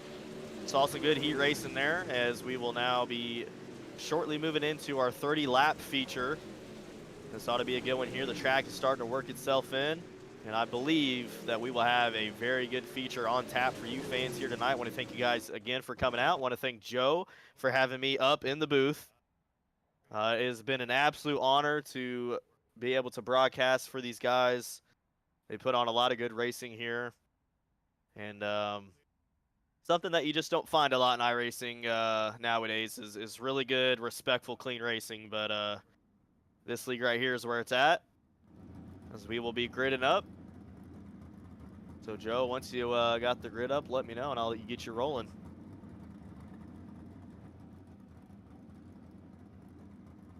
It's there for you. Sorry. All right, guys, here's your grid for your 30 lap A main at Fairbury. We got Isaac Salas starting pole. Again, that was your winner in the 358 modifieds. He started there in the 358s and he finished there. He is going to try to recreate that tonight for his Pro A model on his outside, the 05 of Braden Carter. Row number 2 on the inside, the number 12 of Caden Berry in the all green machine. On his outside, the 15 of Michael Carter. Behind them will be the 115 of Cale Smith. On the outside of Cale, going to have the 41 of Derek Pidetti. Starting P number 7, Sam Bachman there. Sorry, my grid is going crazy here on me, Joe, but we'll get it back together here. Starting P7, the number 2 of Justin 6. Starting P8 in the 007, Sam Bachman. The 9th position will be the number 10 of Donald Ingram. There in the 10th position, Jesse Ingram on his outside. Go ahead and show Randy Shreves in the 56. Starting P12 will be the 32 of Anthony Morano. On his outside will be the... Okay, as we already going green. Sorry there, folks. I could not get my timing correct for the board, but as we go green here, Isaac Salas in the number 5. You saw him there last race. You see him here, there again, up in the lead already early here for lap number 2 at Fairbury. On his backside, a couple fast guys. The 05 of Braden Carter and the 12 of Caden Berry battling it out now. as they will thunder down the front stretch here. The number 12 going to be on the inside. The number 5 going to be on the outside. Going down the back stretch here. Number 5, Braden Carter has found some speed, looking to make something happen there on Isaac. So we have a yellow coming out for lap number 4.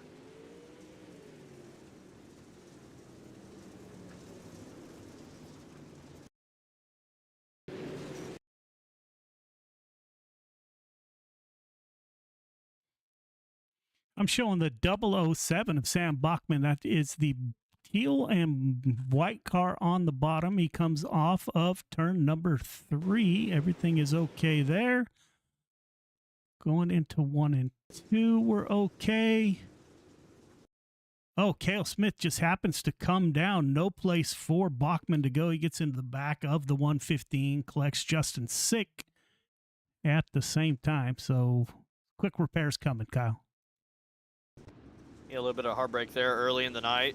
But still, if they can get that fast repair done, they have plenty of laps to make something happen.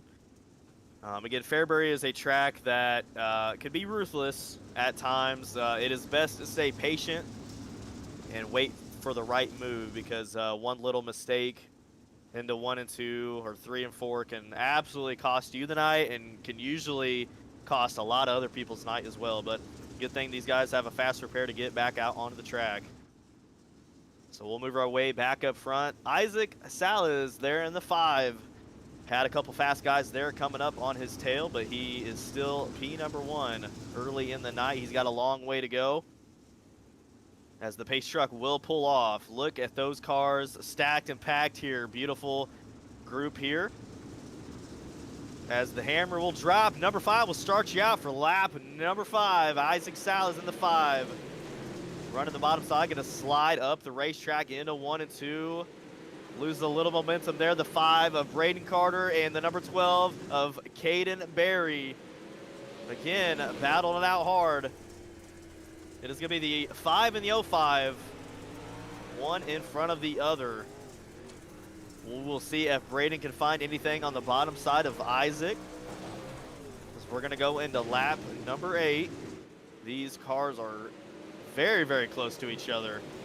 Isaac cannot make a mistake here, or that could cost him the lead, as he has got here so far. 8 laps led for him.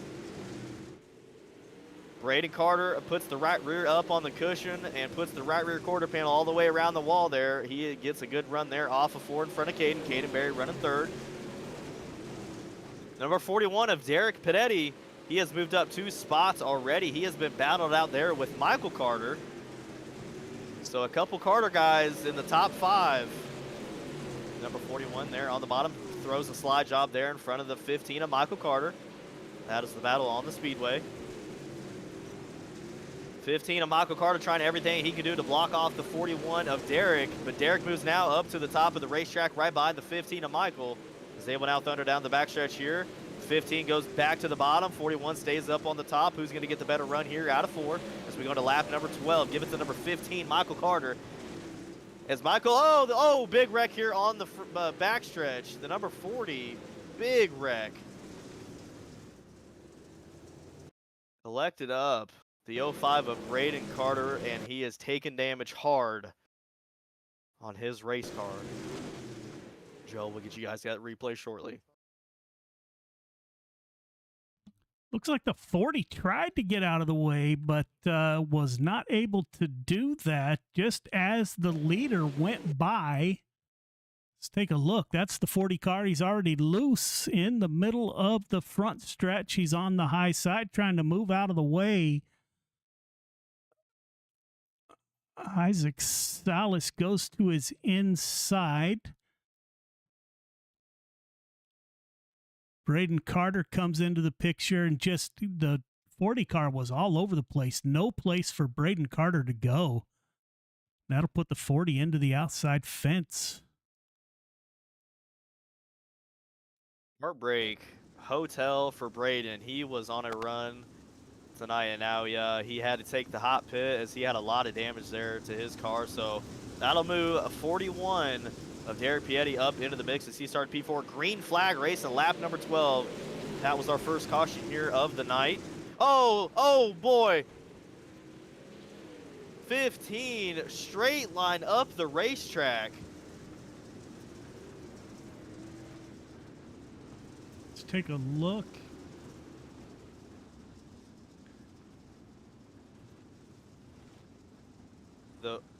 Oh.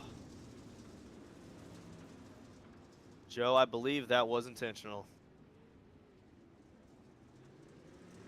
I'm actually looking for the 15.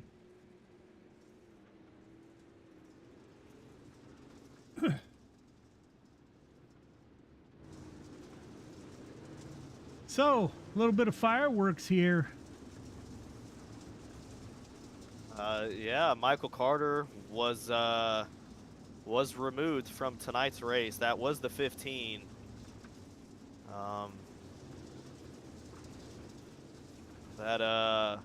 Trying to find the incident here.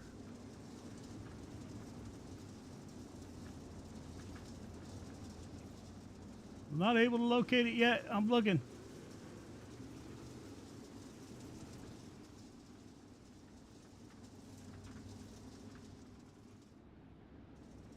Can't find it, Kyle. My apologies. Well, I could give you the best view that I had from it. Michael in the 15 was on the bottom side, and instead of keeping the car turned, he turned it straight up into who was ever in second. I don't know exactly who that was because they had to take a pit. But Michael Carter has been removed from tonight's racing action. Unfortunately, maybe got the feelings to the best of them, unfortunately, and we're gonna get back green here shortly, folks, and hopefully we'll see some cleaner racing. So we have a new couple of cars up into the mix now. So Sam Bachman has made his way up there, has moved up 6 spots as he will now start P2. And the 32, I believe, has moved up quite a bit of spots there as well. But nonetheless, Isaac Salas out in front early as we take the green flag for lap number 13, almost halfway through for your feature in the Pro Late models. Good to see these cars go back green as they now will go down the backstretch here. Isaac Salas running the bottom side, sliding up the racetrack into 4. He will now go down the front stretch for lap number 15. We're finally halfway through your feature. 32 throwing a slide, job hard. That is the 32 of Anthony Moreno. Battled out there with his teammate there of the 007 of Sam Bachman. So Anthony and Sam, the two cars battling out here. As the 007 there made a little bit of a mistake, cost him the spot that he had with Anthony. So Anthony has moved his way out in front. Isaac Salas there in the 5 car has now have a half straightaway lead on the group behind him. He needs it for 10 to hold it there for 13 more laps, and he will take home another back-to-back feature win. So we'll go even further back now. It looks like the number 10 of Donald Ingram there has been battling there with the 777 machine. So the number 10 of Donald Ingram there on the bottom side of the cars on the outside of him. 007 there sliding up the racetrack. That is the 777 of Jesse Ingram there, has been ripping the lip. They will go down the backstretch here. On his inside will be the number 10 of Donald Ingram. Number 51 has found some speed here. That is Clay Christopherson. He has found some speed up on the top of the racetrack, but he's got to find his way around Jesse. Jesse has been blocking the top side, but he's got a couple of cars there on the bottom. So again, patience here. You might see 51 make a good move there to get into the top 3 positions. We have a lapped car into the mix. That is the 85. As you see Isaac making his way on the top side of the lapped car. We're going to hopefully make sure the lapped car doesn't cause a pile up here. Anthony Moreno there in the 32 machines out by his lonesome. Trying to follow in Isaac's footsteps. We will go back to the 007 of Sam Bachman there running fourth. The 777 hard into the fence there for lap number 25. 5 laps to go for Isaac. 5 more will be the distance. The lap car still making all these cars push up the racetrack now. The 007 gets loose, causes a little bit of a pile up there on the front stretch. As we got cars beating and banging. We are 4-5 wide going into turns 2. This could be deadly here as we still 3-4 wide all the way down the front stretch there. 41, and we have a wreck on the speedway. Wreck on the front stretch. Are they going to be able to keep it going? And that'll be a negative. Yellow flag out. We were 4 wide at Fairbury. I know that has to be scary for the guys in the middle. I can tell you that. So we'll slow it back down here. Isaac Salas in the 5 had a commanding lead. He had the thing won. He had it. But the yellow comes out with 2 to go. So the 32 has now have a position here to possibly win it if he can keep it up with Isaac.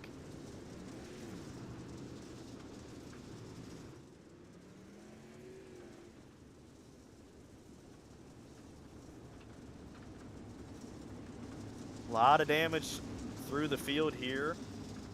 If you look at the 4th place car and go all the way back, we see quarter panels bent up, front bumpers bent up, doors all scratched up. It has been a tight racing, as I figured here.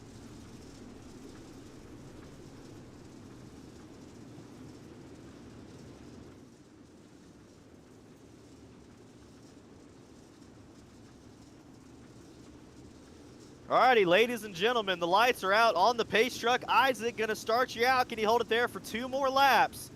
As they will be coming through 3 and 4. Drop the green flag for Isaac Salas. What a beautiful night he has had.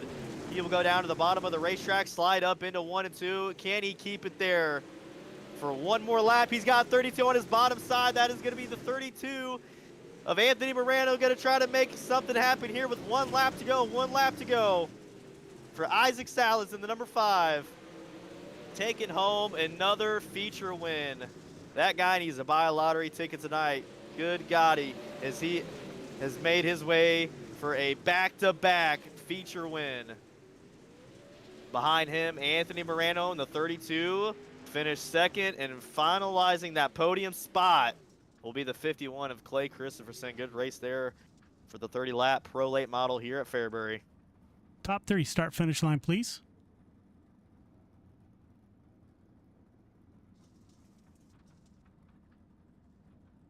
I guess 2 will work. Don't forget to go up for your interviews.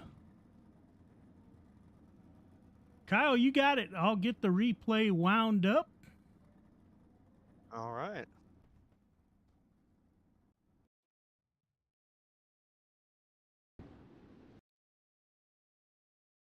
I don't see anybody yet in the booth.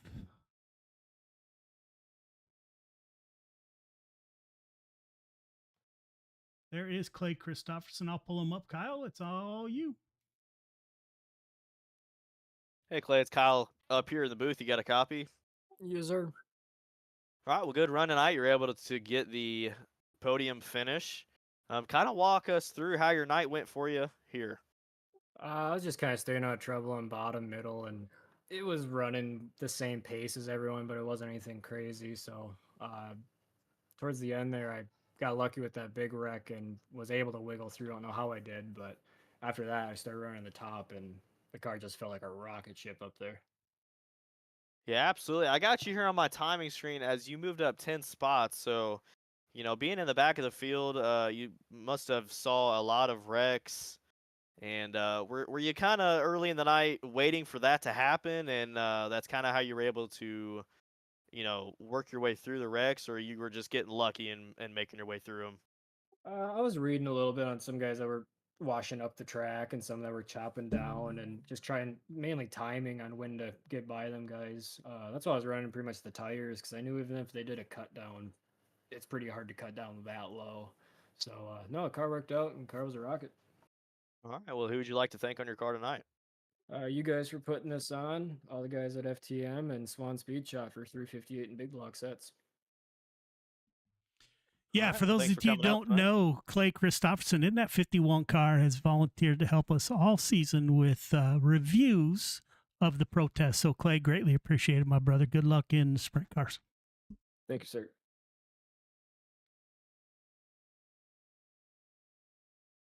Anthony Morano in the 32 machine moves up 10 positions in that 32, brings the 32 home in P2. Anthony, this is Joe. You got me?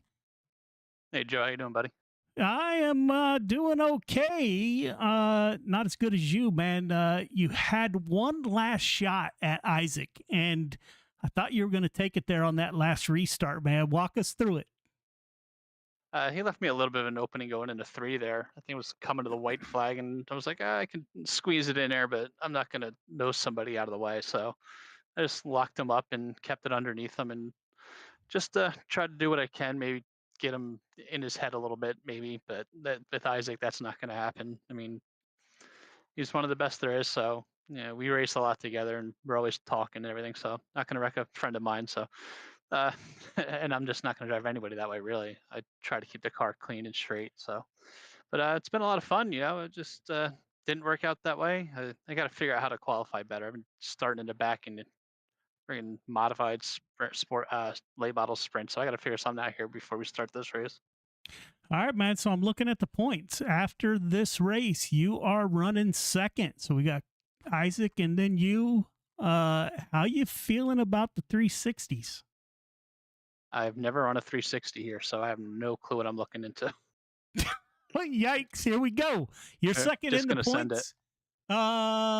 Let's see, 12 points behind Isaac. So, my brother, you got your work cut out for you. You moved up 10 in the pro late models. So, man, get in there and wheel that thing. Who do you want to thank on the 32 for a podium finish?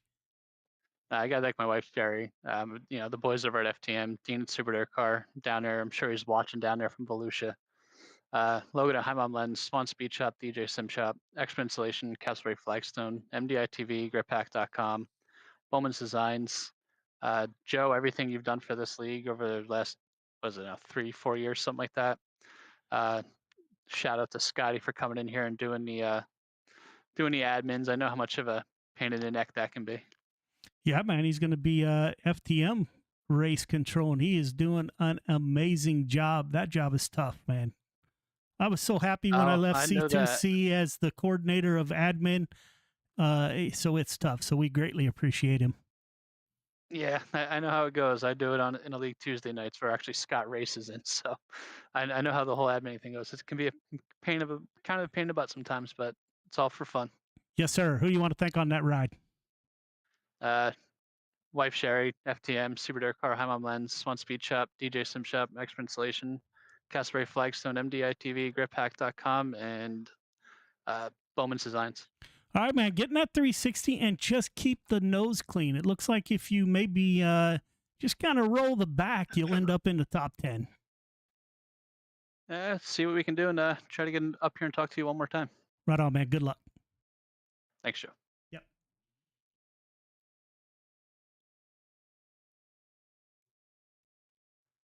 Kyle, you got our winner? Absolutely, Isaac. You got a copy up here in the booth? Yes, sir, I do. All right. Well, at this rate, I think as many times as you're gonna win and get up here in the booth, we're gonna become best friends. Congratulations once again on your back-to-back feature win. Walk us through how your pro late model race went. Mine was pretty good. I really felt like that slider kind of bottom-ish line in 3 and 4 really was, kind of where you wanted to be. You stayed out of the bumps, you stayed out of the wall, and in 3 and 4, and it's a big part not to tear up your race car, especially early. Um, so yeah, I guess kind of just playing a little safe in 1 and 2, and then when I finally started to get a little groove and get the laps under me, and then I felt a little more comfortable being up top in 1 and 2. But yeah, a lot of fun. Can't complain. Yeah, I would. There's no reason to complain. Definitely with the feature win. You were the only one with basically a scratch-free race car. Everybody there behind you was beating and banging there all the way. So, the sponsors on your car are able to be read off. Who would you like to thank there on that machine tonight? Yeah, absolutely, man. It's always nice to keep that JRB designs clean. I think it's one of my favorite cars I think we've ever come out with. That blue and orange is very different from I think anything anybody's really seen me in. So when we debuted kind of all these cars, it was a big hit with a lot of my friends and everything like that. So happy to keep them clean, I can tell you that. But yeah, I mean, big shout out to like the guys over at Venom Racing. I've somehow added two more guys into the voice chat in my ear, just laughing and cheering. So that's pretty hilarious. Dean the Super Dirt Car Series, Magnum Race Designs, RSN Trackside, Mission 22, Top Notch Truck with my Gramps, Shaggy TV, Regency Home Inspections. Thank you guys for the league and the broadcast, and I'm having a lot of fun. Thank you to Mr. Old Scott Rayome over here for kicking me in the where this last week, telling me that I need to actually show up. But yeah, other than that, like thanks to my mom and dad for watching still, Grants for still tuning in, all the friends for watching. I know Mason, was texting me throughout that entire thing, and I'm like, man, I can't look at my phone right now, but I wonder what he's saying. Uh, big shout out to Kelser and everybody else that supports me and enjoys watching me race. So that's all I got. All right, Matt, congratulations. 360s to go. It's you're leading the points, obviously. Anthony Morano, Christopherson, Shreves, and Barry are right behind you. How are we going to do in the 360s? Well, I think in the past 3 months we've kind of determined I'm not that good in sprint cars. Uh, but I'm gonna give it my best whirl. I told you guys earlier that I really did put a lot of effort and time into learning Fairbury. So I'm pretty excited. And I think my whole goal is here. Even if I don't win, I just got to have a good finish and keep the car clean. So feeling good. Definitely feeling good. All right, man. Good luck. Awesome. Appreciate it, Joe. Yeah, man. There you go, ladies and gentlemen. There are the 360 sprint cars. We'll take a quick break, or late models. We'll take a quick break. When we come back, we will have your nightcap with the 360 sprint cars. We'll be right back. The goal at any given race is, of course, to win. And CrowdStrike, AWS, and DXDT were fortunate to achieve championship-winning results in 2020. We're extremely proud to be partnering with Operation Motorsport through our racing initiatives. Their program seeks to place military veterans in various positions inside a real racing team. The experience aids in their retraining, recovery, and rehabilitation. So my name is Chad Failing. I'm a staff sergeant retired out of the United States Army. I am with Kevin Boehm under DXDT. You're getting creative. You're getting taught to think outside of the box. We couldn't be more proud to be affiliated with this great program. In the spirit of giving back to the community and creating meaningful opportunities, we are committed to building a diverse motorsports platform with the amazing men and women who have served our country.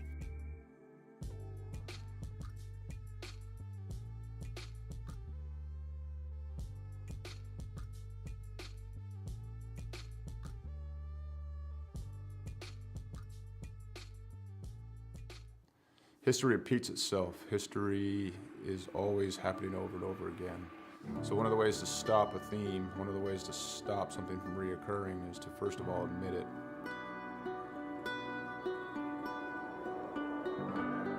It didn't take long for us to quickly realize that there was power behind Mission 22, power behind its brand, power behind its message, and power behind its people that represented it.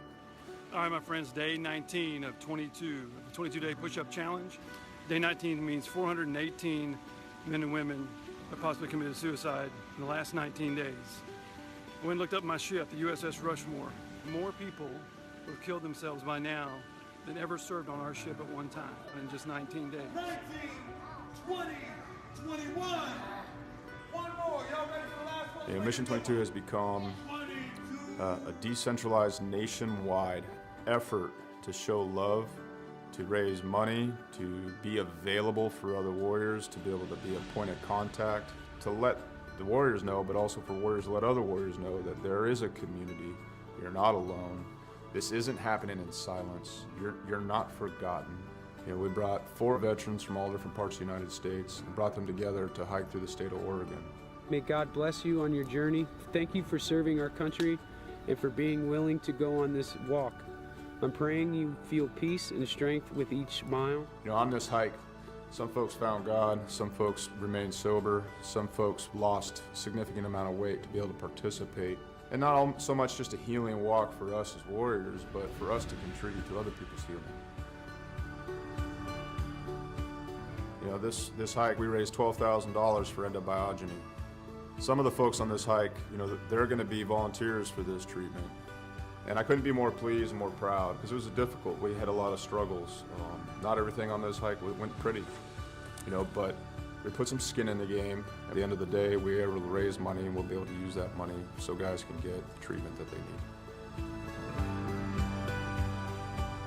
The War at Home Monument is an example of our social impact, of our awareness, of our permanent fixture to do the work that we can't always do, to always remind us of what we've lost and what we will lose if we don't reconcile it. What we've done is taken 20 different veterans with their families' permission and used them as a silhouette to cut out of a 3,000-pound plate of steel.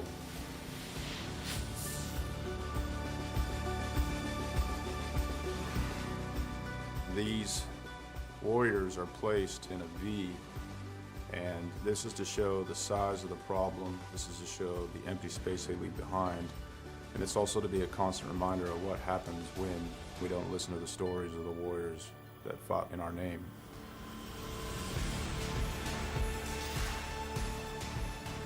Because it's not okay. It's not okay that everyone didn't know about veteran suicide. It's not okay that these things were a secret or left unsaid, or that it was shameful. It's not okay that it's shameful to suffer alone and suffer in silence, because if you ask for help, that you're no longer a warrior, that you're weak. Yeah. So I come back and I thought everybody else changed. So I pushed my family away. And it took a long time to really realize it because I didn't want to look internally. You know, I got my Class A CDL and hit the road. I was on the road for about 8 years trucking. And this makes me think about how insignificant all of the major things going on are. I mean, what, 1 million years ago, that blew up. And, you know, over time became this. Whether it's hiking mountains or building monuments, it takes a community to heal a warrior. Warriors didn't get damaged and didn't become separated from the sunlight of the spirit on their own. It happened in the name of this nation. We can change the way we think about war, how we think about warriors, how we think about ourselves, and what we think we're going to do in the American community. We can do it now. We can do it here. And there's going to be another generation of warriors coming. We can set the tone to create a culture that grabs them up and loves them and smothers them in resources and opportunity right now.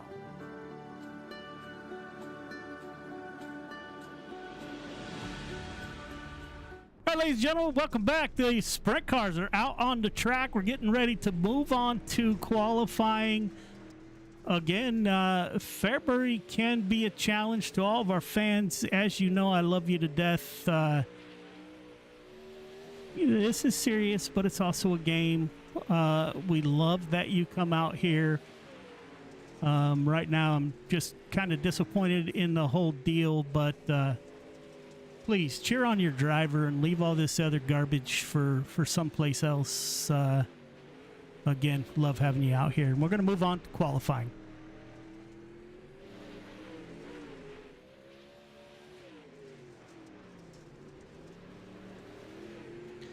We'll pick up with your favorite driver here, I hope, as soon as practice has ended. Got 30 laps tonight in the 360 sprint cars.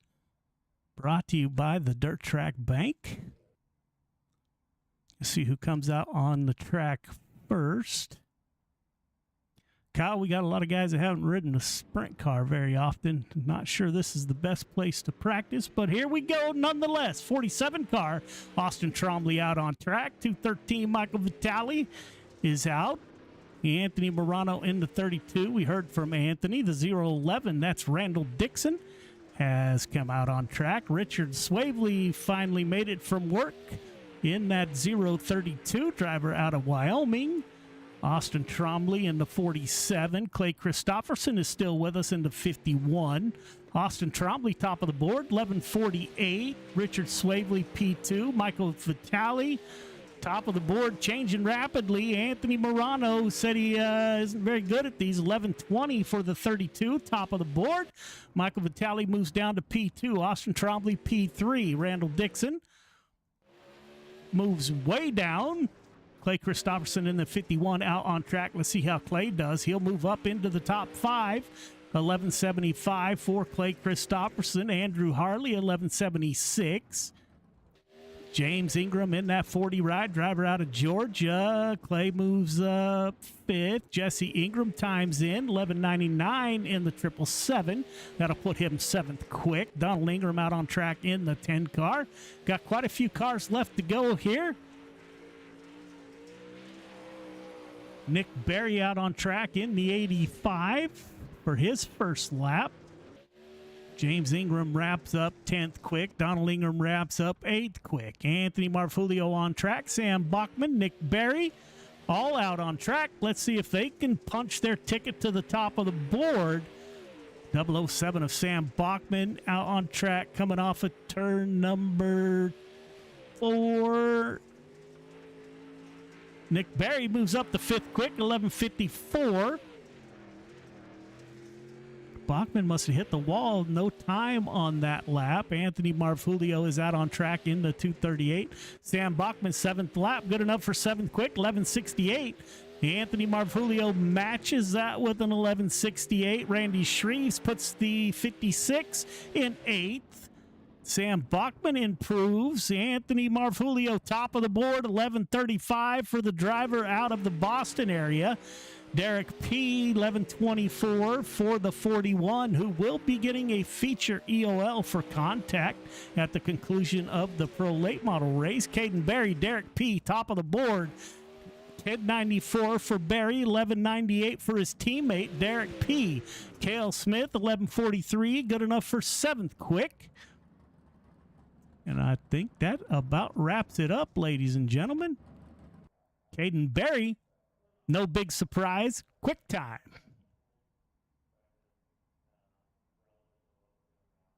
We'll get Heat 1 to the grid here momentarily. Caden Berry, Anthony Morano on the front row. Anthony Marfulio, Cale Smith in row 2. Isaac Salas, Richard Swavely in row 3. Sam Bachman, Andrew Harley in 4. Donald Ingram, James Ingram round out your field of 10 drivers.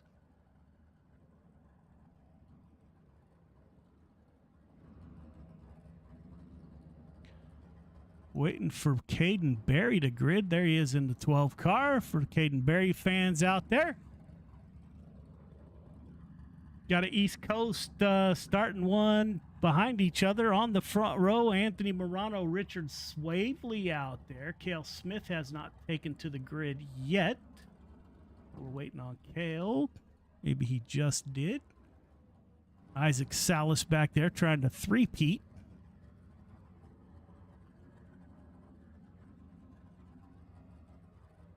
Still waiting for Cale Smith. Cale Smith has not taken to the grid yet.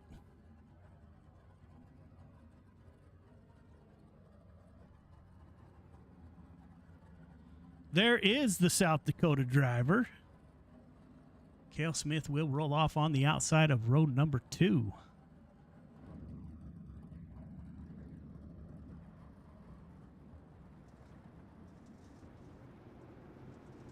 Caden Berry will take us to the green flag. Morano to his outside. Anthony Marfulio, a previous champion here in sprint cars, will tuck in behind that 12 car. Lights are off on the pace truck. Pace truck should exit next time by.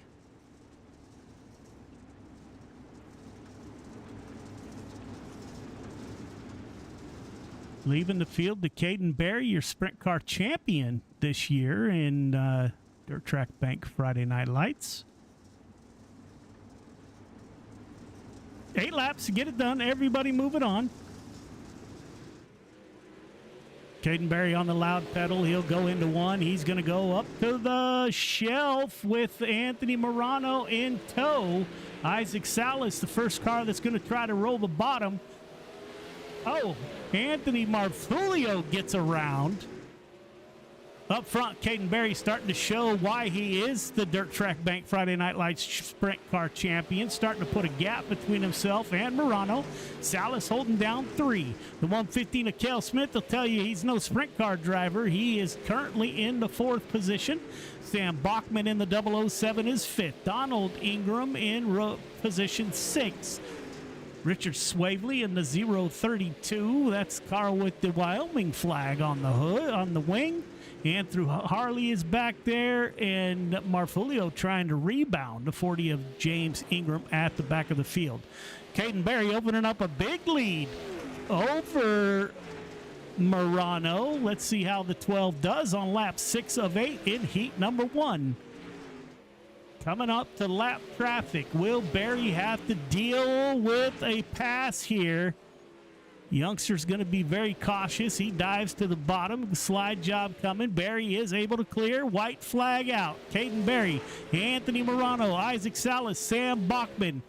Berry, 2 more corners to navigate. Goes into 3 and 4. Bangs the wall. It'll be Berry, Morano, Salas, Bachman, Swavely, and Andrew Hartley.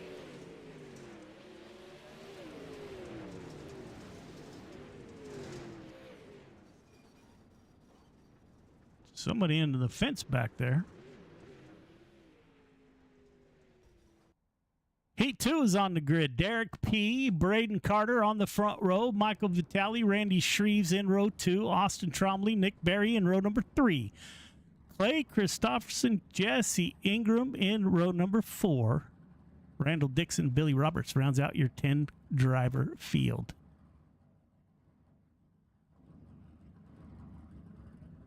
Again, 41 car starting on the pole will move to the tail end of the feature coming up.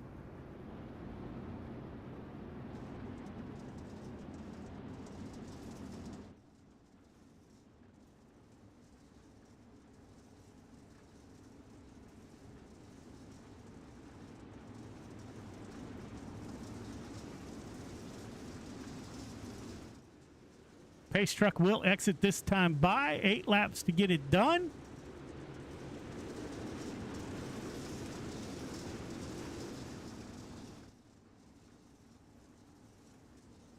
There goes the pace truck. Leaving the field, the Placerville zone. Derek P. at the front of the field. Green flag is out. 8 laps underway. Everybody moving on to the feature in the dash for cash. Somebody into the fence hard back there. Not sure who that was. Braden Carter in P2. Randy Shreves holding down P3. Austin Trombley in the 42 is P4.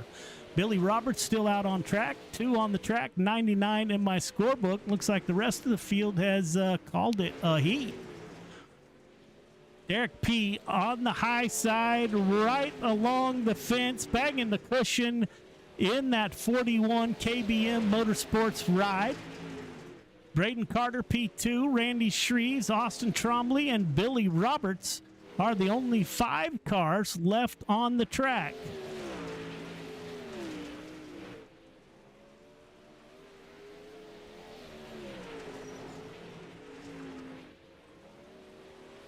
Opened up a big lead between himself and Braden Carter in the 05. Randy Shreves in the 56 is back there. Everybody nose to tail with ample space between each other. So I don't think we're going to have many challenges here, Kyle. No, not at all. Definitely spread out here in heat number 2. Derek P. takes the white flag. Braden Carter in P2. Randy Shreves. I don't think anybody's close enough. So if Derek P. takes these next two corners, gets into the wall a little bit, but he's able to bring it home. P1, Braden Carter 2, Randy Shreves, Austin Trombley, Billy Roberts rolling in the back for a P5 finish.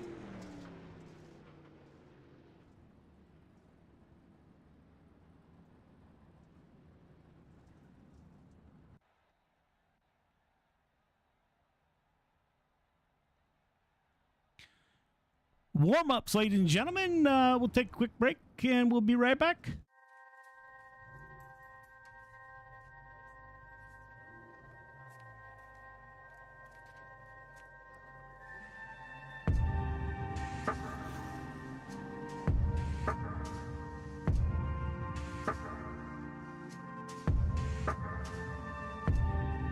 Our biggest thing is getting the word out, awareness of Mission 22, the struggle as it is to fight PTSD and suicide.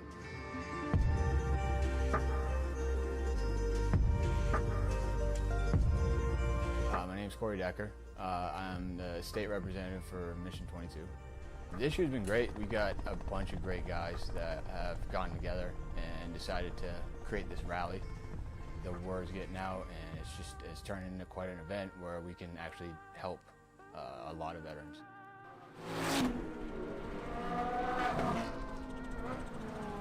It's a great event, but you really have to go and see it for yourself, and it's really one of those things that's an experience. That just going that weekend, we've seen how it changes people.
When people hear a Till Valhalla project, the first thing they might think of is our shirts.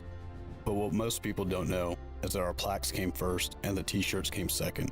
What some people might not know is that the same shirts that we make day in and day out allowed us to do unbelievable things for unbelievable people. Whether it's donating our proceeds to reduce veteran suicide or gifting handcrafted memorial plaques to the families of fallen heroes, these t-shirts simply stand for honor and freedom. Two words that wouldn't exist without our heroes. This makes Till Valhalla Project a place where fallen heroes truly live on forever. It is yours. All right. Ladies and gentlemen, welcome back to the stream. We are gridding up at the moment for our 30-lap A main event for your sprint cars. This is the final class of the night. It has been a really good night up here in the booth with Joe, as always. But nonetheless, we will grid up for your feature here tonight. Caden Berry starting out in the first position on his outside. Derek Pidetti in the 41 machine.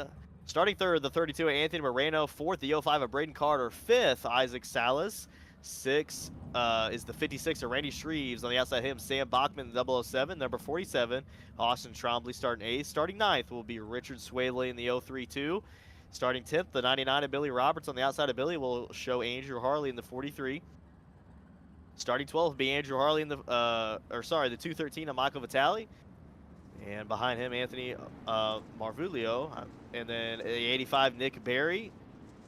Jesse Ingram, James Ingram, and Randall Dixon will be the final three cars here on the grid as we are now moving on the racetrack. Caden Berry loves these sprint cars. We're going to see if he can find himself a win tonight. He has done pretty good in the other classes tonight, but now he starts pole, and he will try to keep it there. But the 05 machine of Braden Carter, another heavy hitter there in the 360s. Going to give him, hopefully, a really good battle here at Fairbury as this track can flare some tempers, as you guys saw there in the previous races. But nonetheless, green flag racing on the speedway, 30 laps the distance. Caden Berry has put his race car already up on the top of the boards, as we have a caution early in the night. Cars are already turned around. That is Braden Carter, I believe, already backwards on the racetrack.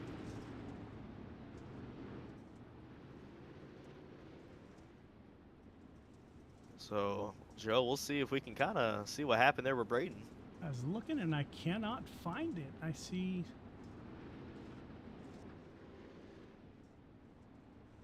There it is.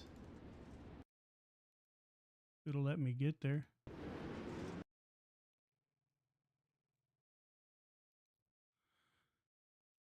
That is the 5 car on the outside, Braden Carter.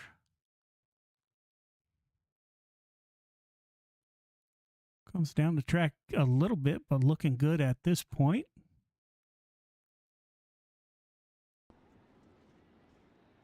Huh. Maybe I didn't catch it.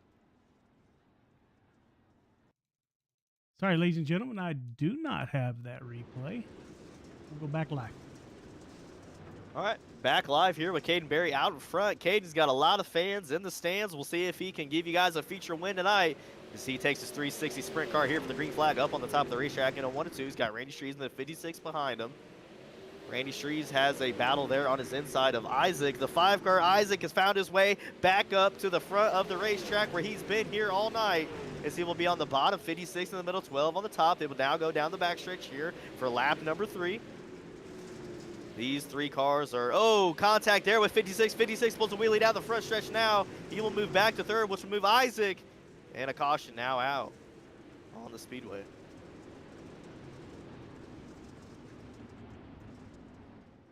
Like Michael Vitale involved. Let's take a look.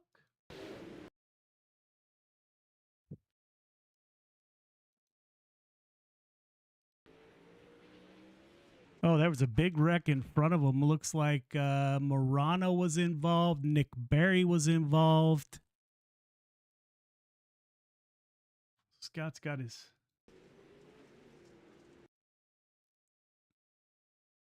I think Nick Berry was involved once again.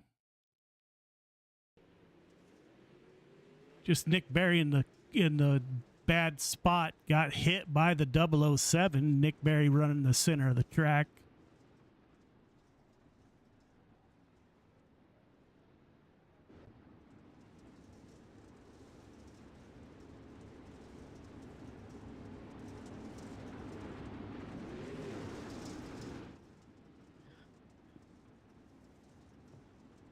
All right, we're going to get gridded back up here. A couple early cautions here in the night. We are only on lap number 4.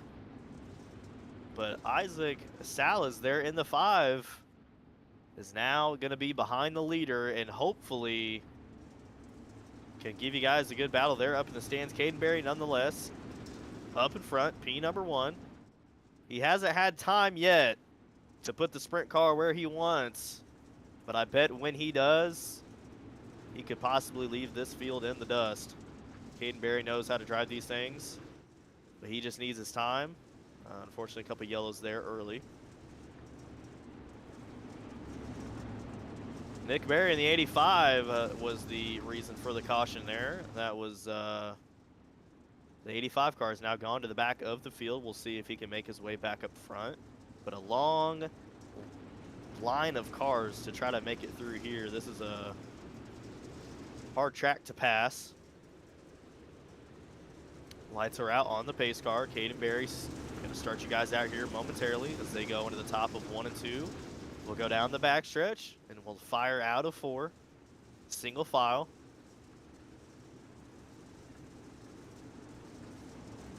As the lights are out, Caden Berry back on the loud pedal here, coming down the front stretch there. will put his sprint car down to the bottom of the racetrack, slide up into 2. Again, Isaac and the number 5 up behind him. They are both on the bottom of the racetrack. They were up top early, but they want to see what the bottom has to offer here early at Fairbury. Another caution on the speedway. That is 3 cautions for lap number 6.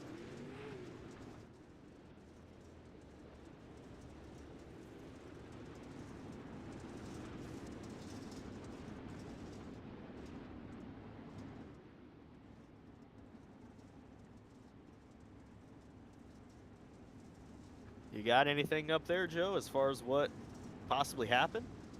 No, so I'm trying to handle chat. Things are like way out of control. So,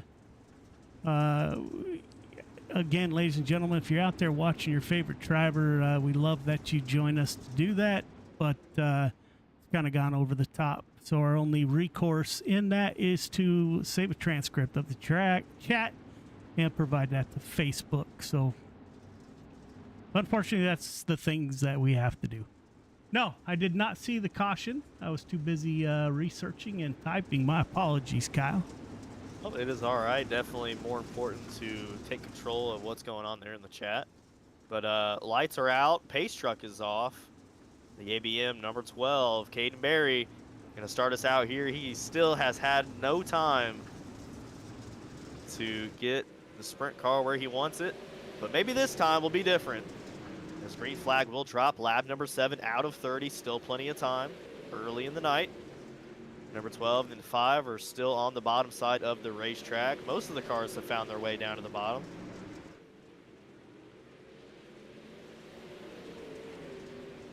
As we are still single file here for lap number 9. As no cars have seemed to want to pick a battle just yet. How about Isaac Salas? He's not a sprint car guy, Kyle. He's up there. Yeah, I remember him telling us there in the interview that it almost sounded like he didn't think he was going to do any good in the 360s, but he's got a gap between him and the 3rd place car. I mean, up 3 spots already early in the night. Just has to kind of wait it out and run his line, not look in the rearview mirror and focus on what's in front of him. But yeah, Isaac out in the 5 has made his 360 work here on the bottom side of the racetrack. We are already on lap number 12. The feature is now stay in green. That is what we like to see. Our good friend Butch Baker out in the audience cheering on Isaac Salas and a team that I haven't heard of in a while, Venom Racing, which Butch Baker is a part of. So is Isaac Salas. They were a part of creating this whole, I'll call it a mess tonight that we got going on at Friday Night Lights. As always, greatly appreciate to the Venom Racing crew for getting us started on the right foot.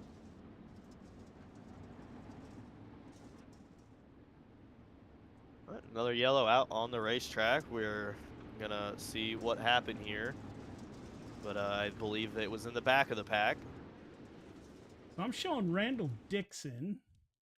That is the orange and light blue car. He's back there. That looks like Murano. I can't really tell from here. Just slides up the track. He's okay there.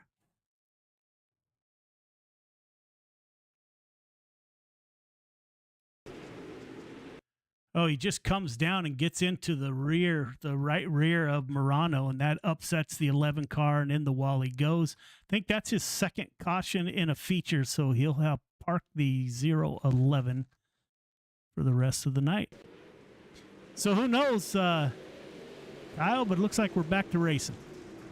Yep, back to racing here. Halfway through your 30-lap main event. Early cautions have came out, but we're going to see if we can keep it green. As Caden Berry said, hey, I want to go to the top side and have some fun, and you like to see Caden up there ripping the cushion all the way down the turns 1 and 2 and 3 and 4 as he goes down the back stretch here, or front stretch, my bad, has put a gap there in front of Isaac, as Isaac's still down on the bottom. I don't know if that is the best line to run right now, but we'll see if he can make it work. But he is making his way out in front of Randy Shreves. Randy Shreves in the 56 in third place. Out behind Randy is Clay. Clay there is in the 51. Clay has moved up 8 spots. So Clay has on a good run right now. Let's see if he can keep it together for the rest of these 10 laps. We're a lap 20 out of 30. Braden Carter in the 5 machine, the 05 machine. He had to go to the back because of that wreck, but he has already made his way back up to a top 5. Lap 21, 9 to go. We have lap traffic now up in front of Caden. Caden's going to go on the outside of the lap traffic. Looks like the lap traffic going to stay down to the bottom. Could cause a little bit of a mess, possibly once he gets to the middle of the pack where all the cars are battling right now. But up front, a lot of room, a lot of gap between them guys there with 7 to go. 7 to go. Caden Berry out with a commanding lead. And we will see Randy Shreves out there in the 3rd position up behind the 5 car. Now let's see. This could be a battle here. Because Randy has seemed to found a little bit of speed on the racetrack. The racetrack's starting to get black slick up on the top of it. But he is working right through it. The lap traffic has got into the wall hard and made the 51 of Clay have to check up hard. But he did save it. We'll go back to Braden Carter, the 05 machine, running the top side of the racetrack. Randy is gonna be on his inside possibly. Randy dives down to the bottom. The 5 gonna be up at the top. The 5 now gonna be on the bottom of 56. 56 hits loose there out of 4. So this will now be the battle on the speedway between Randy and Braden. Braden Carter out in front in the 3rd position. He has made his way back up the racetrack all the way from the back. He is on a run there on the top side. 2 laps to go for the number 12 of Caden Berry. Caden Berry lapping cars here at Fairbury. He is on a move there on the top side of the racetrack. Watch him go down the backstretch. Watch him go on the top of 3 and 4 for the white flag. White flag, 1 to go for the number 12 ABM machine. Caden Berry gonna be taking home the win on the backstretch now, going into the checker flag, weaving in out of lap traffic all over the place, but he has found his way through him. Checker flag, number 12, Caden Berry. Congratulations to him. Isaac Salas has made his way into the 2nd position there, and Braden Carter back up to the front, P number 3. Podium finish there for Braden. Top 3, start finish line, please. Top 3, start finish line. We'll get a word with your top 3 here momentarily. Braden Carter back to the back of the pack and battled his way back up through the field. He kept his nose digging. Put that thing in a podium position.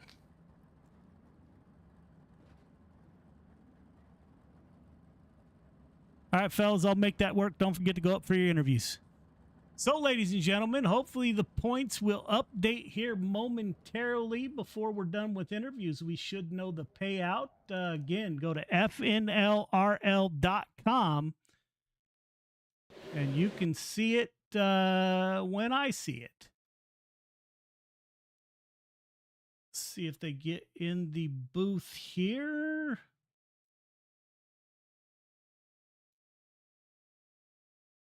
Kyle, you got Braden Carter? Absolutely. Braden, you got a copy up here in the booth? Yeah, I got you, man. So a little bit of a heartbreak hotel for you as you started up on the outside row, and lap number 1 kind of caught maybe something that wasn't in your favor and moved you to the back, but you made your way back up to the front. Kind of walk us through that whole scenario. Yeah, it was kind of rough. I had a little bit of rear damage. There was a wreck about midway in. Just really had to stay consistent. You know, that bottom was good. That top came in on that last restart. I think I went 10th to 3rd there. I had to cut down working coming out of 3 and 4. You know, just trying to stay consistent and find speed. Wish there was a caution. Maybe I could add something for Caden. You know, good race to Isaac. I think he got the Dash for Cash Championship. Shout out to him, man. Great season. Mod champion too. Shout out to him. Great year for him. You know, great season for the team. Great season for me. Happy to be on a podium tonight. I've had a rough night, but it's been fun all year, man. All night. Definitely definitely a great race. Yeah, well, it's not always a bad thing to end the night on a good note. But again, is there anybody you want to thank on your car here? Yeah, I gotta thank CSC Motorsports. Big shout out to my dad, Michael Carter. Know a lot from him. Kale Smith, Travis Anderson, Kyle Hardy, Kyle Hardy Racing, Jonathan Higdon. It was Forkless LC, Lynn Smith, my granddad, Randy Carter Painting. Um, Twisted Designs for the wrap, Eternal Racing, Pro Series sponsor. Yeah, Dirt Track Bank for the Dash for Cash. Wish I would have had a better finish. Not sure where I ended up. I don't know if you know that yet. Yeah, you got Joe, fifth. okay, that's not great for me, man. I'm happy with that with the night ahead. Joe, great season, man. Big shout out to Joe. Done a lot. Scott for the admin tonight. Had a good conversation with him after one of the races. Kyle, for the broadcast the past 2 weeks, and yeah, everybody involved in Friday Night Lights had a great year. Congratulations, Braden. Thank you. Yes, Good sir. job, Braden. Thank you. Thank you.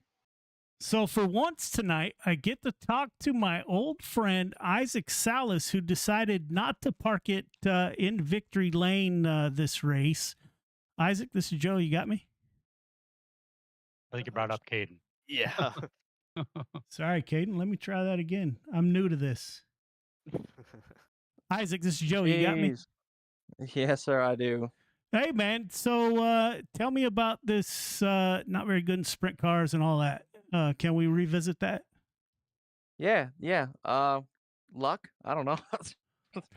I had a tow rope that I kind of like threw out there, and it latched onto Kane's car in the beginning there, and I don't know, You know, something. I It's kind think of in cool though. I think in baseball they say a slugger's going to slug, and I think in racing a driver's going to drive. And man, and I heard from a unicorn tonight in the chat here cheering you on. Butch Baker actually joined in. So that was good to see Butch and to see this Venom number 5 on another podium position, man. How was the night on the track in a sprint car? You know, it actually went a whole lot better than I thought it was. You know, like I said, I took some time to just kind of learn how to drive here and learn how the track kind of reacts throughout a run and how I kind of react throughout a run. And I kind of messed up there in the qualifying, and I set myself back and just told myself I had to have a good run. And I was happy. I was honestly just there to keep the car clean. That was the goal. Keep the car clean. So were you watching Caden Berry in front of you and learning anything, or did you have your line that you were going to run that you felt safe, and that's where you kept the 5? Oh well, I'm always learning. I can tell you that. Definitely was trying to learn. Obviously not as good. Uh, and just I think that comes with a lot of time. And he's a fantastic driver too. So, um, yeah, I like it. Like it was fun to watch and learn, but it was also like, hey, like let's just get this bad boy home. You're in a good spot. P2 is very respectable for me, and somebody that kind of has a so-so relationship with sprint cars. And yeah, just very happy to do as well as I did tonight. Right on, Matt. Congratulations. You are the Dash for Cash champion. I don't even know. I can't even do the math of how much money I have to send you this weekend, but congratulations, man. Another podium finish. So you had 3 podiums, 2 wins, and a second, and captured the championship. Our last Dash for Cash. We will not run for money ever again. But you are the last Dash for Cash champion. So congratulations. Who do you want to thank on that 5 car?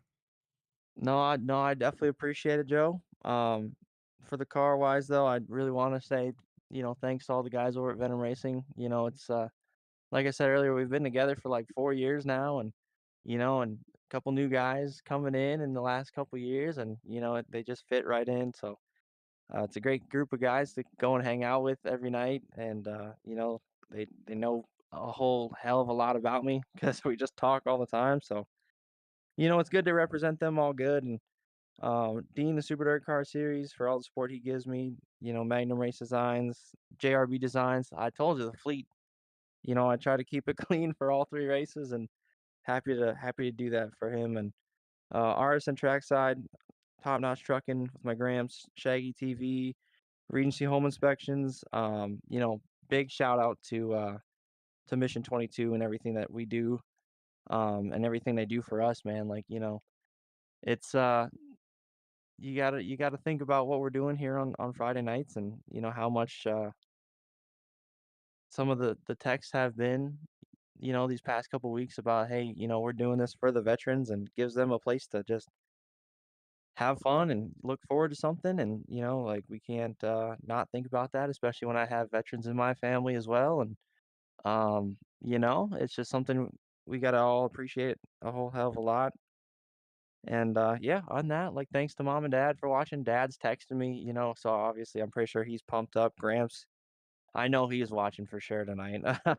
um, all my other friends that are watching and tuning in, and your stream, my stream, everything else like that. And big shout out to Kelser. She's gonna be home like any minute, so we timed this perfect. And yeah, on that, like, just congrats to Kane on that win. And Man, you I'm better get excited off the to sim rig see and how this get goes. behind. You better get off the sim rig and get behind a frying pan, young man. Oh, trust me, I know. And I that's how know. you that's how you stay married 38 years. Now I'm telling you that for Yeah. sure. Oh, trust me. You should have seen me on my days off that I had. I looked like the greatest housewife you'd ever seen. My I man. did see you actually. We were in Discord together quite a few times over those Yeah. your days off. You were Yeah. playing video games the entire time. No, don't lie to the fans here. Don't Kelsey watches these. Don't lie. Hey, so I'm looking at this Venom card, man, and I just had a flashback of I was invited to a Venom team meeting, if you don't remember, when I said, "Hey, we're going to start a league." Way back in the day. And I was standing in my garage where my rig used to be and talking to you, Kat. So this is our last dash for cash, and to have a Venom car finish on the podium and the champion, man, is that was a long time ago, bro. And you Yeah. guys have stuck with it. I greatly appreciate the support for Mission 22 and all that we do. So, and I wish you a good weekend. Look forward to our landman discussion. Yeah. No, I appreciate it. I look forward to talking to all you guys. And like I said, it's been a lot of fun. And thinking about how long ago that was, it's crazy to think about that. It's still rocking and rolling. So appreciate everything. Congratulations. Have a good Joe, weekend. Joe, if I may ask Isaac one question. Yeah. Oh boy. How badly do you wish you had 3 little letters on the side of your car that said FTM? Not a chance. You have to realize I love seeing one of those boys finish behind me. You don't Oh my even God, know. I love it. I love it, dude. We go back and forth all the time. We race each other so hard, so clean all the time. We love the competition, brother. I can't thank you enough. No, I appreciate you guys as well. I feel like it doesn't get told enough that we appreciate everything that you guys do. And we, like I said, I love when you guys race the absolute crap out of me. And I told Sam the other day, like, I love getting the doors. You know what? Don't kill me, obviously. Don't. That's not me saying kill me, but you can race me No, hard, and we it's know, we great. know. We've had many discussions with I with know. you involved. As a matter of fact, with you Oh, I involved. know. I remember. Don't worry. Pick All that right. Yankee, Well. brother. All right. Well, thank you guys. I will stop holding up your broadcast. Have a good weekend. Thank you. You too. See you, All right, Isaac. man. Peace. Kyle, you got Caden Barry. All right, Caden, Kyle up here in the booth. You got a copy? Yeah, I got you. All right. Well, it's nice to see you up here in the feature win for the 360 sprints. Kind of walk us through your night because a lot of cautions there out early, but you were able to get through it all. Just kind of walk us through it. Yeah, no, I mean, I knew with us starting on the pole, was definitely a good advantage there. And with the track being actually more tacky in the beginning, I knew I was able to probably open up a decent lead. I knew because it was just like everyone's like kind of like the same speed through the tackier stuff. But no, once the track got slicker, I knew I was gonna be able to possibly pull away, which we did, and no, I felt really good. The cautions sucked because obviously I knew we had to keep doing restarts and just praying I don't mess one up, and we didn't, and we capitalized on every one, and no, we did really good, and glad that I got the win. Yeah, a lot of lap traffic there towards the end.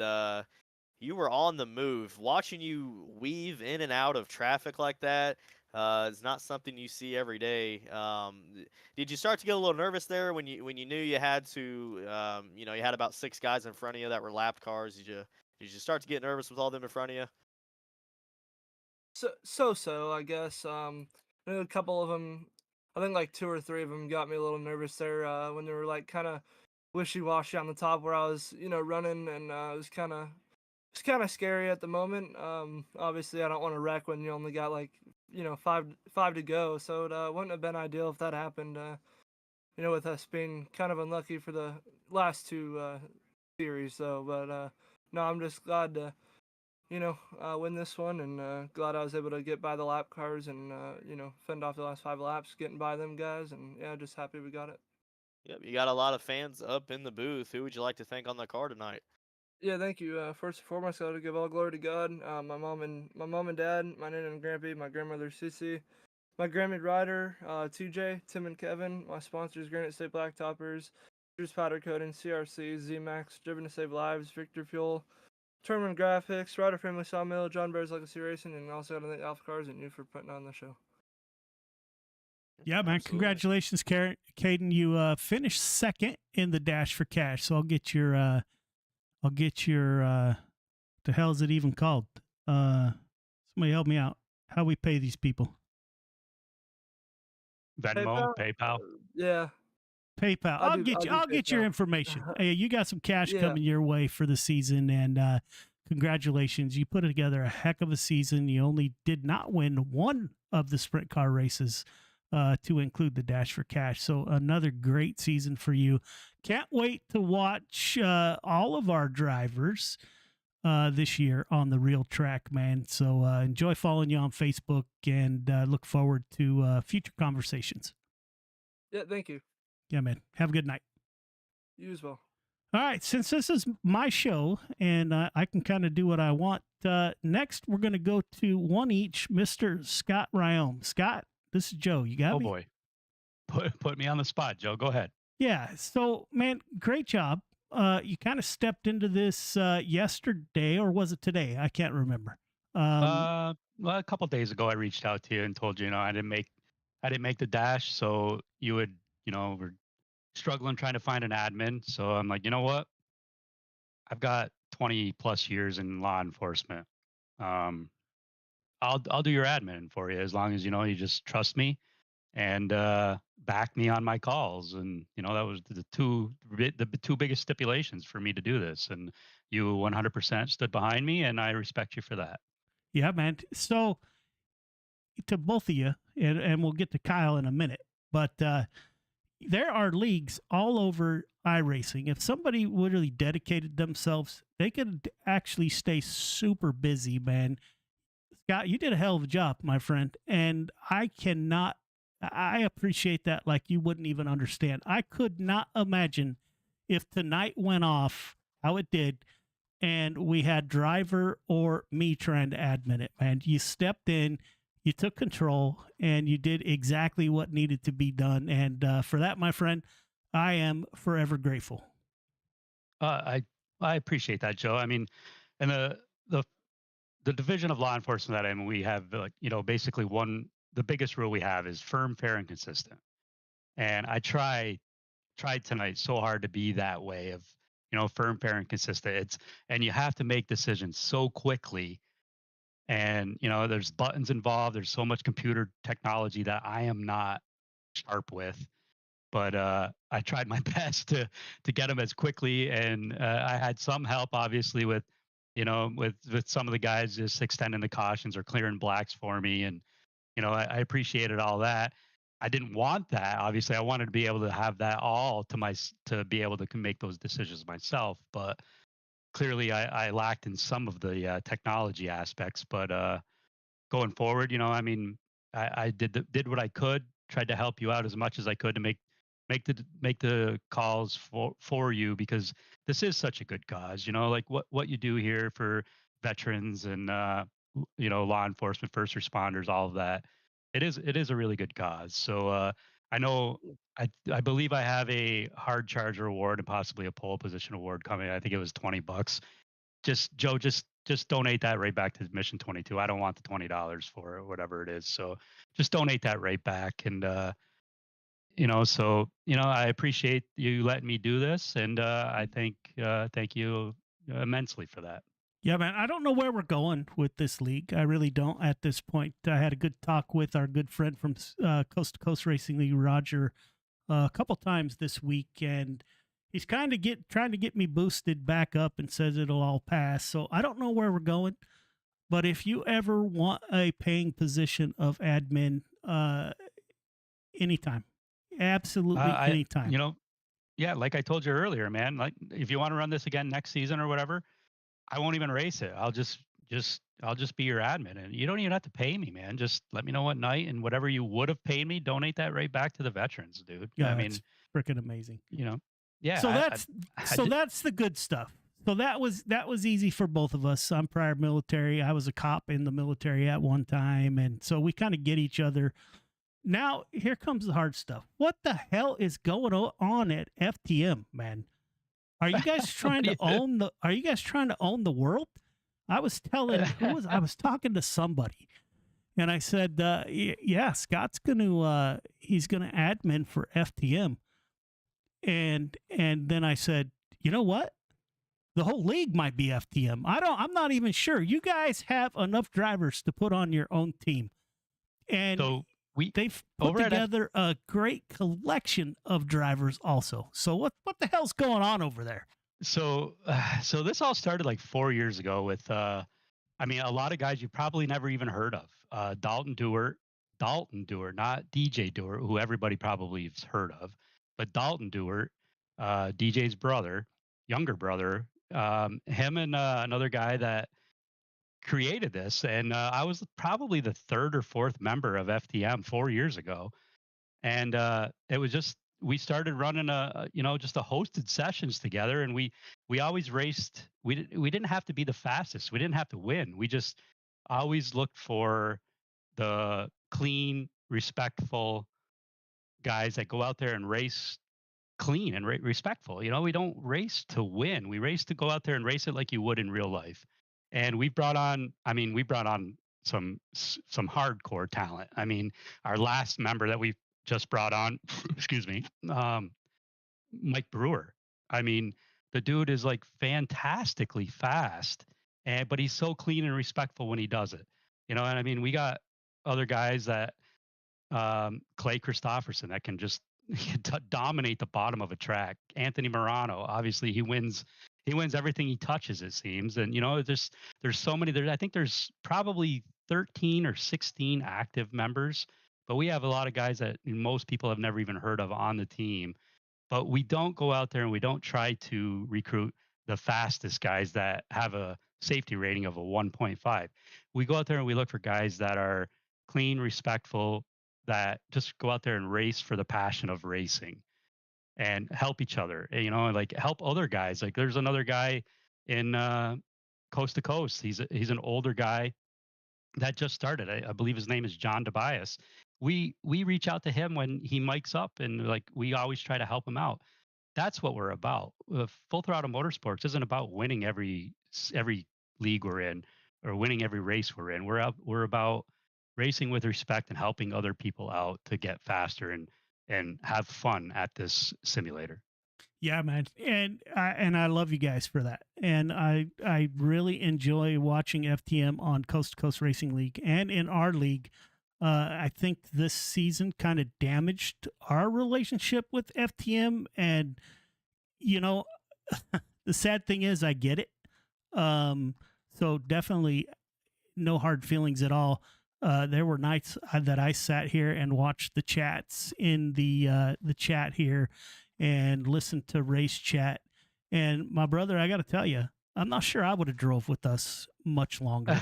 And well, I mean, and that's just being honest. That's a change is needed. And if we do this again, I have a lot of ideas. We'll see. Right now, I tell you, I don't want to do it anymore. It's too much when you have fans yelling at drivers and drivers yelling at fans, and it just gets toxic. And that's not what this is all about. So Well, yeah, man, I and love you and guys for that. I totally understand where you're coming from. One of the biggest backers we have is probably one of the bigger names in the Northeast modified scene. Obviously, Dean Reynolds, the Northeast director of Super Dirt Car. I mean, it doesn't get much bigger than Dean Reynolds. And um, what we were probably we're still a vocal group. Don't get me wrong, we're still racers at heart. So if somebody gets into you, whether you're right or wrong, you're going to get upset. One of the things we try to stress is give it 12 hours, give it 24 hours, go back and watch it. Yeah. And then voice your displeasure. Some of the things that we saw with this league in particular is there's just a small certain few people that just don't give a shit. And that's unfortunate to you for what you're trying to do. It's unfortunate for the other people that come out to try to race for the reasoning why you're behind all of this. Veterans, law enforcement, first responders, all the people that are the backbone of America that people just kind of, for lack of better words, piss on. And, it's like, okay, like I had a conversation earlier with Braden Carter. And when you go back into your Discord, you'll see how much he respected the fact that I was straight up with him. It was like, and I'm not going to really disclose everything we talked about, but it was like, dude, go show him on the track. Stop all the nonsense. Go out there and show him on the track. Forget about whatever your name is or for whatever your dad's name is. Go out there and prove him wrong. That's what respect is. And that's what this league should be about, is respecting each other, respecting what America is all about. So for that going forward, Joe, I got your back on this. If you want to go forward with this, I'll be your full-time admin. I don't even care. Don't pay me. I don't even care. Just let's go out there, put on a good show for everybody that's out there watching, and let's have a damn good show for everybody. If there's nonsense going on, let's get rid of them. We don't want that toxicity. We want racing. Yeah. So way back when, Roger Craig also told me when you add money, you add a lot of problems. We have You not certainly do. We have not had those problems any season, but this season got super bad. So if we do this again, we will not be a money league. We will still charge drivers, I don't know, $20, whatever. Mission 22 is going to create a website for us where drivers go directly to the Mission 22 website, donate the $20, and we go racing. So yeah, I mean, that's even if you took kind of what I'm thinking about. They told me they'd build it, and yep, we'll see. even if you took a $20 entry and then you cut that in half and put $10 from every driver goes towards Mission 22, and the other money goes towards plaques or trophies or whatever it is for the top 3 drivers, so they get something, so they're racing for something, and I mean that's what our league's going to be. And the Full Throttle Motorsports that starts up in a couple of weeks, that's what that's going to be. Is we're not charging anybody. We got sponsorship, and there's money going towards the broadcast for Shaggy TV. He's going to broadcast our league.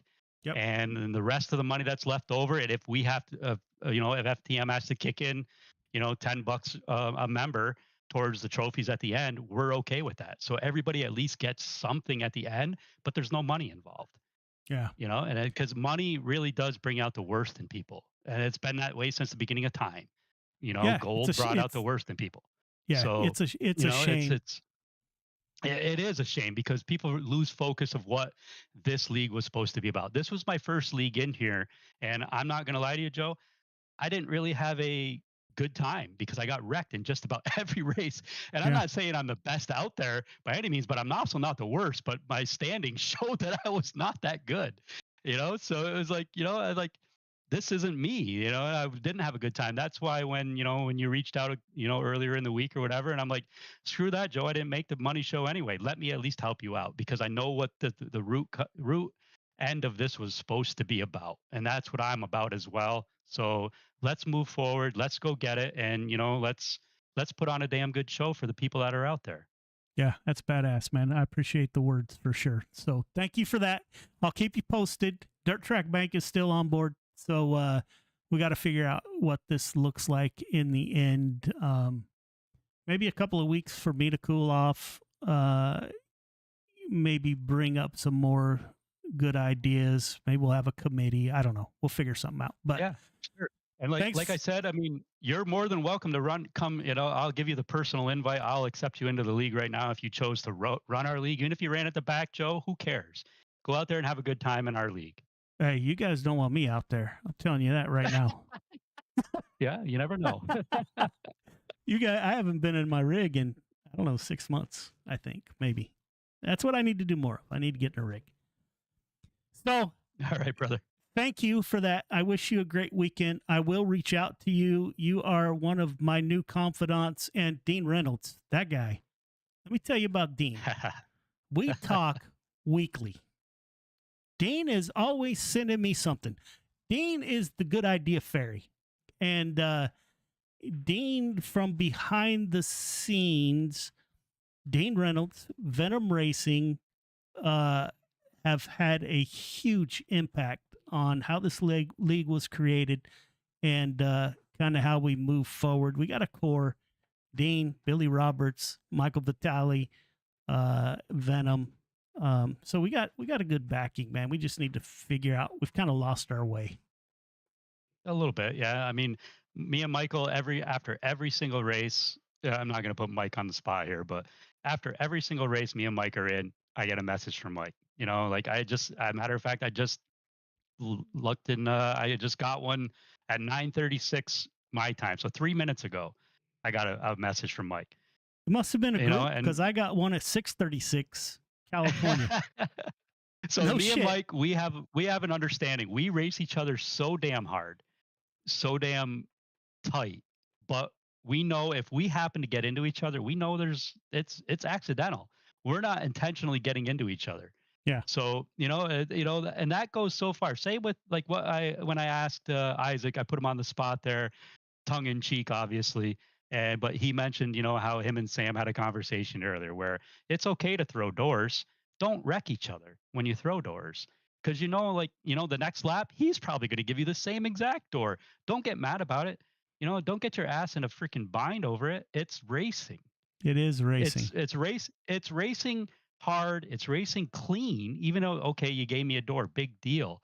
You didn't go out there and straight line me. You didn't go out there and intentionally right rear me up into the door or up into the wall. Yeah. You know what I mean? So it's Yep. like, okay, that type of relationships, like what we like FTM and Venom have, we're bitter rivals, but man, we hang out in each other's discords all the time. But we know when we get on the track, it's business. Yeah, that's badass. That's badass. So I'll be in touch, but I hope you have All right, an Joe. awesome weekend. And last but not least, Kyle had to go put his daughter to bed. But Kyle came out the last 2 weeks, contacted me. Hey, do you need a broadcaster? And I said, nope, but you can sure come in the booth if you want.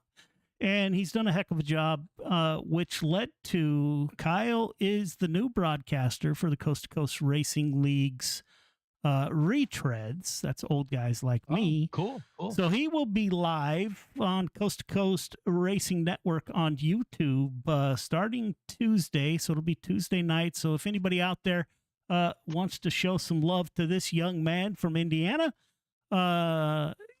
make sure you tune in to the Coast to Coast Racing Network on YouTube and you'll hear Kyle. So big shout out to Kyle. I will definitely check that out. I mean, obviously tonight I didn't get a chance to really interact with him or listen to what he was saying there, but yeah, I'll definitely check that out. Yeah, man, I think I surprised him. He contacted me and said, hey, do you need a broadcaster? And I said, nope. Can you be in the booth tonight? Oh, shit. So, yeah, man. All right, brother.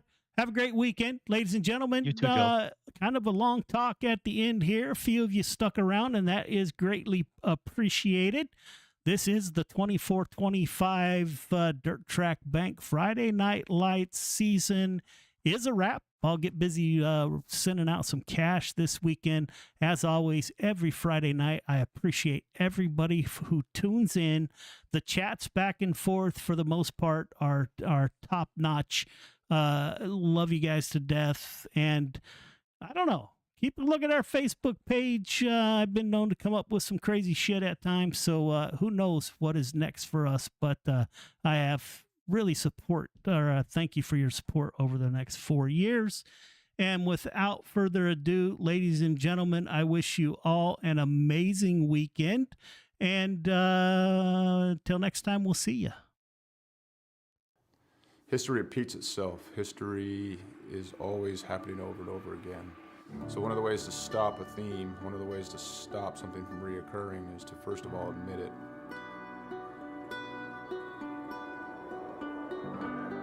It didn't take long for us to quickly realize that there was power behind Mission 22, power behind its brand, power behind its message, and power behind its people that represented it. All right, my friends, day 19 of 22, the 22-day push-up challenge. Day 19 means 418 men and women have possibly committed suicide in the last 19 days. I went and looked up my ship, the USS Rushmore. More people who have killed themselves by now than ever served on our ship at one time in just 19 days. 19, 20, 21.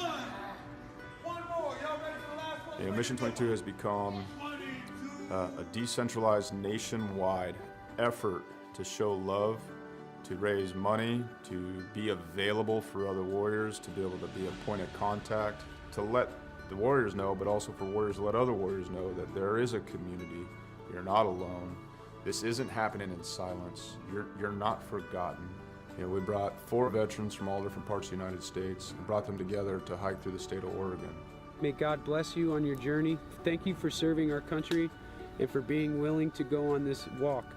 I'm praying you feel peace and strength with each mile. On this hike, some folks found God, some folks remained sober, some folks lost a significant amount of weight to be able to participate.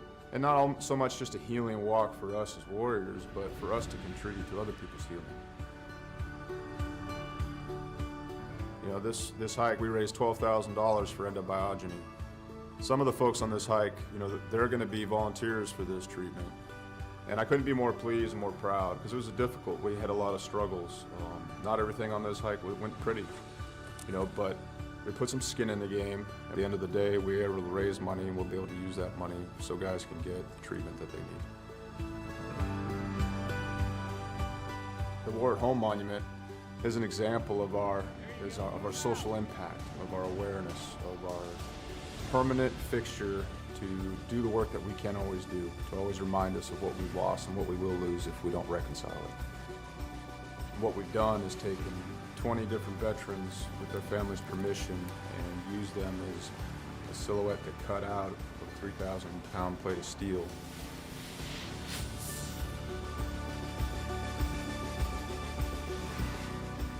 These warriors are placed in a V, and this is to show the size of the problem. This is to show the empty space they leave behind. And it's also to be a constant reminder of what happens when we don't listen to the stories of the warriors that fought in our name.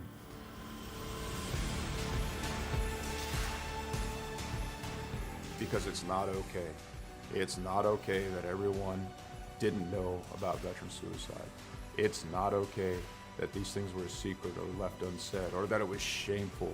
It's not okay that it's shameful to suffer alone and suffer in silence, because if you ask for help, that you're no longer a warrior, that you're weak.